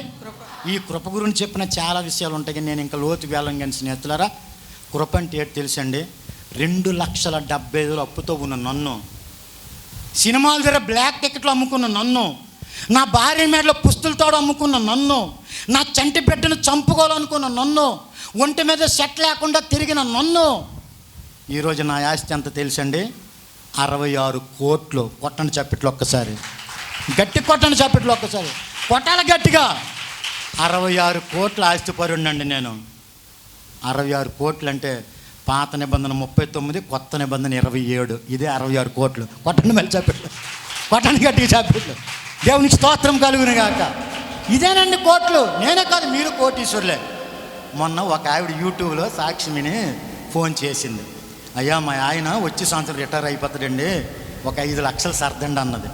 నేను అన్నాను, మేము ఎక్కడి నుంచి ఫోన్ చేస్తున్నామమ్మా అన్నాను. సికింద్రాబాద్ రైల్వే స్టేషన్ నుంచి అన్నది. అయితే కొంచెం ముందుకెళ్ళమ్మా, ముందుకెళ్తే ఆల్ఫా బుక్ సెంటర్ ఉంటుంది, క్రిస్టియన్ బుక్ షాపు, ఒక 200 ఇవ్వమ్మ, నీకు 66 కోట్లు ఇచ్చేస్తాను అన్నాను. 200 పెడితే బుక్ దొరుకుతుంది, బైబిల్. ఇప్పుడు ఆవిడ ఫోన్ చేస్తే ఒట్టు. దేవుని స్తోత్రం చెప్పండి. ఆవిడ నిజంగా డబ్బులు అనుకుందండి. మీరు నమ్మండి, యేసుక్రీస్తుని అయితే ఎవరు ఎరుగుతారో వారు కోటీశ్వరులేనండి. ఆమె చెప్పండి ఒక్కసారి. కృప అంటే అదే అండి. అర్హత లేని మనకి, త్రాగుబోతునైనా నాకు, పనికి మేలైన నాకు, ఒకప్పుడు అశోక్ గాడు, ఈరోజు అశోక్ గారు. కృప అది. ఆమె చెప్పండి ఒక్కసారి. ఒకప్పుడు అన్యుణ్ణు, ఈరోజు ధన్యుణ్ణు. కృప అంటే అది. ఒకప్పుడు మహేష్ బాబు, ఈరోజు యేసు బాబు. కృప అంటే అది. దేవునికి స్తోత్రం చెప్పండి ఒకసారి. ఒకప్పుడు చీకటి సంబంధం, ఈరోజు వెలుగు సంబంధం. కృప అంటే అది. ఆయన యొద్దకు వస్తే ఏం దొరుకుతుంది? కృప దొరుకుతుందండి. ఆయన యొద్దకు వస్తే ఏం దొరుకుతుంది? క్షమాపణ దొరుకుతుందండి. ఆయన యొద్దకు వస్తే ఏం దొరుకుతుందో ఆ కింద వచ్చిన కూడా చూడండి అమ్మగారు. 7వ వచనం కింద మాట ఉంటుంది. కింద ఒక మాట, ఇశ్రాయేలీయులు ఆయన యొద్ద సంపూర్ణ విమోచన దొరుకుతుంది. అందరూ ఆమె చెప్పండి ఒక్కసారి. ఈ మాట చెప్పి ముగించేస్తాం, జాగ్రత్త వినండి. ఆయన యొద్దకు వస్తే ఆయన బయటికి త్రోసివేసే దేవుడు కాదు. నెంబర్ 1, ఆయన యొద్దకు వస్తే క్షమాపణ దొరుకుతుంది. ఘోర పాపినైనా, కరుడు కట్టి నేరస్తునైనా, గజ్జి దొంగనైనా, పచ్చి వ్యభిచారినైనా, ఎంత అప్పులతో ఉన్నా, ఎంత అనారోగ్యంతో ఉన్నా, మనశ్శాంతి లేకపోయినా ఆయన దగ్గరకు వస్తే నెంబర్ 1 క్షమించడానికి సిద్ధమైన మనసు. 86వ కీర్తన 5వ వచనం ప్రకారంగా క్షమించడానికి సిద్ధమైన మనసు నా ప్రభు దగ్గర ఉంది. క్షమాపణ దొరుకుతుంది. 2వది కృప దొరుకుతుంది. 3వది సంపూర్ణమైన విమోచన. చెప్పండి ఒకసారి ఈ మాట చెప్పండి. సంపూర్ణమైన విమోచన అనండి. విడుదల వేరు, విమోచన వేరు స్నేహితులారా. విడుదల అంటే అప్పులతో, నేను అనట్లేదు, కొలసీలకు రాసిన పత్రిక 1:14-15 వచనాల్లో అక్కడ ఆ మాట ఉంది. విడుదల వేరు, విమోచన వేరండి. ఎందుకంటే స్నేహితులారా, అప్పులతో ఉన్నవా విడుదల,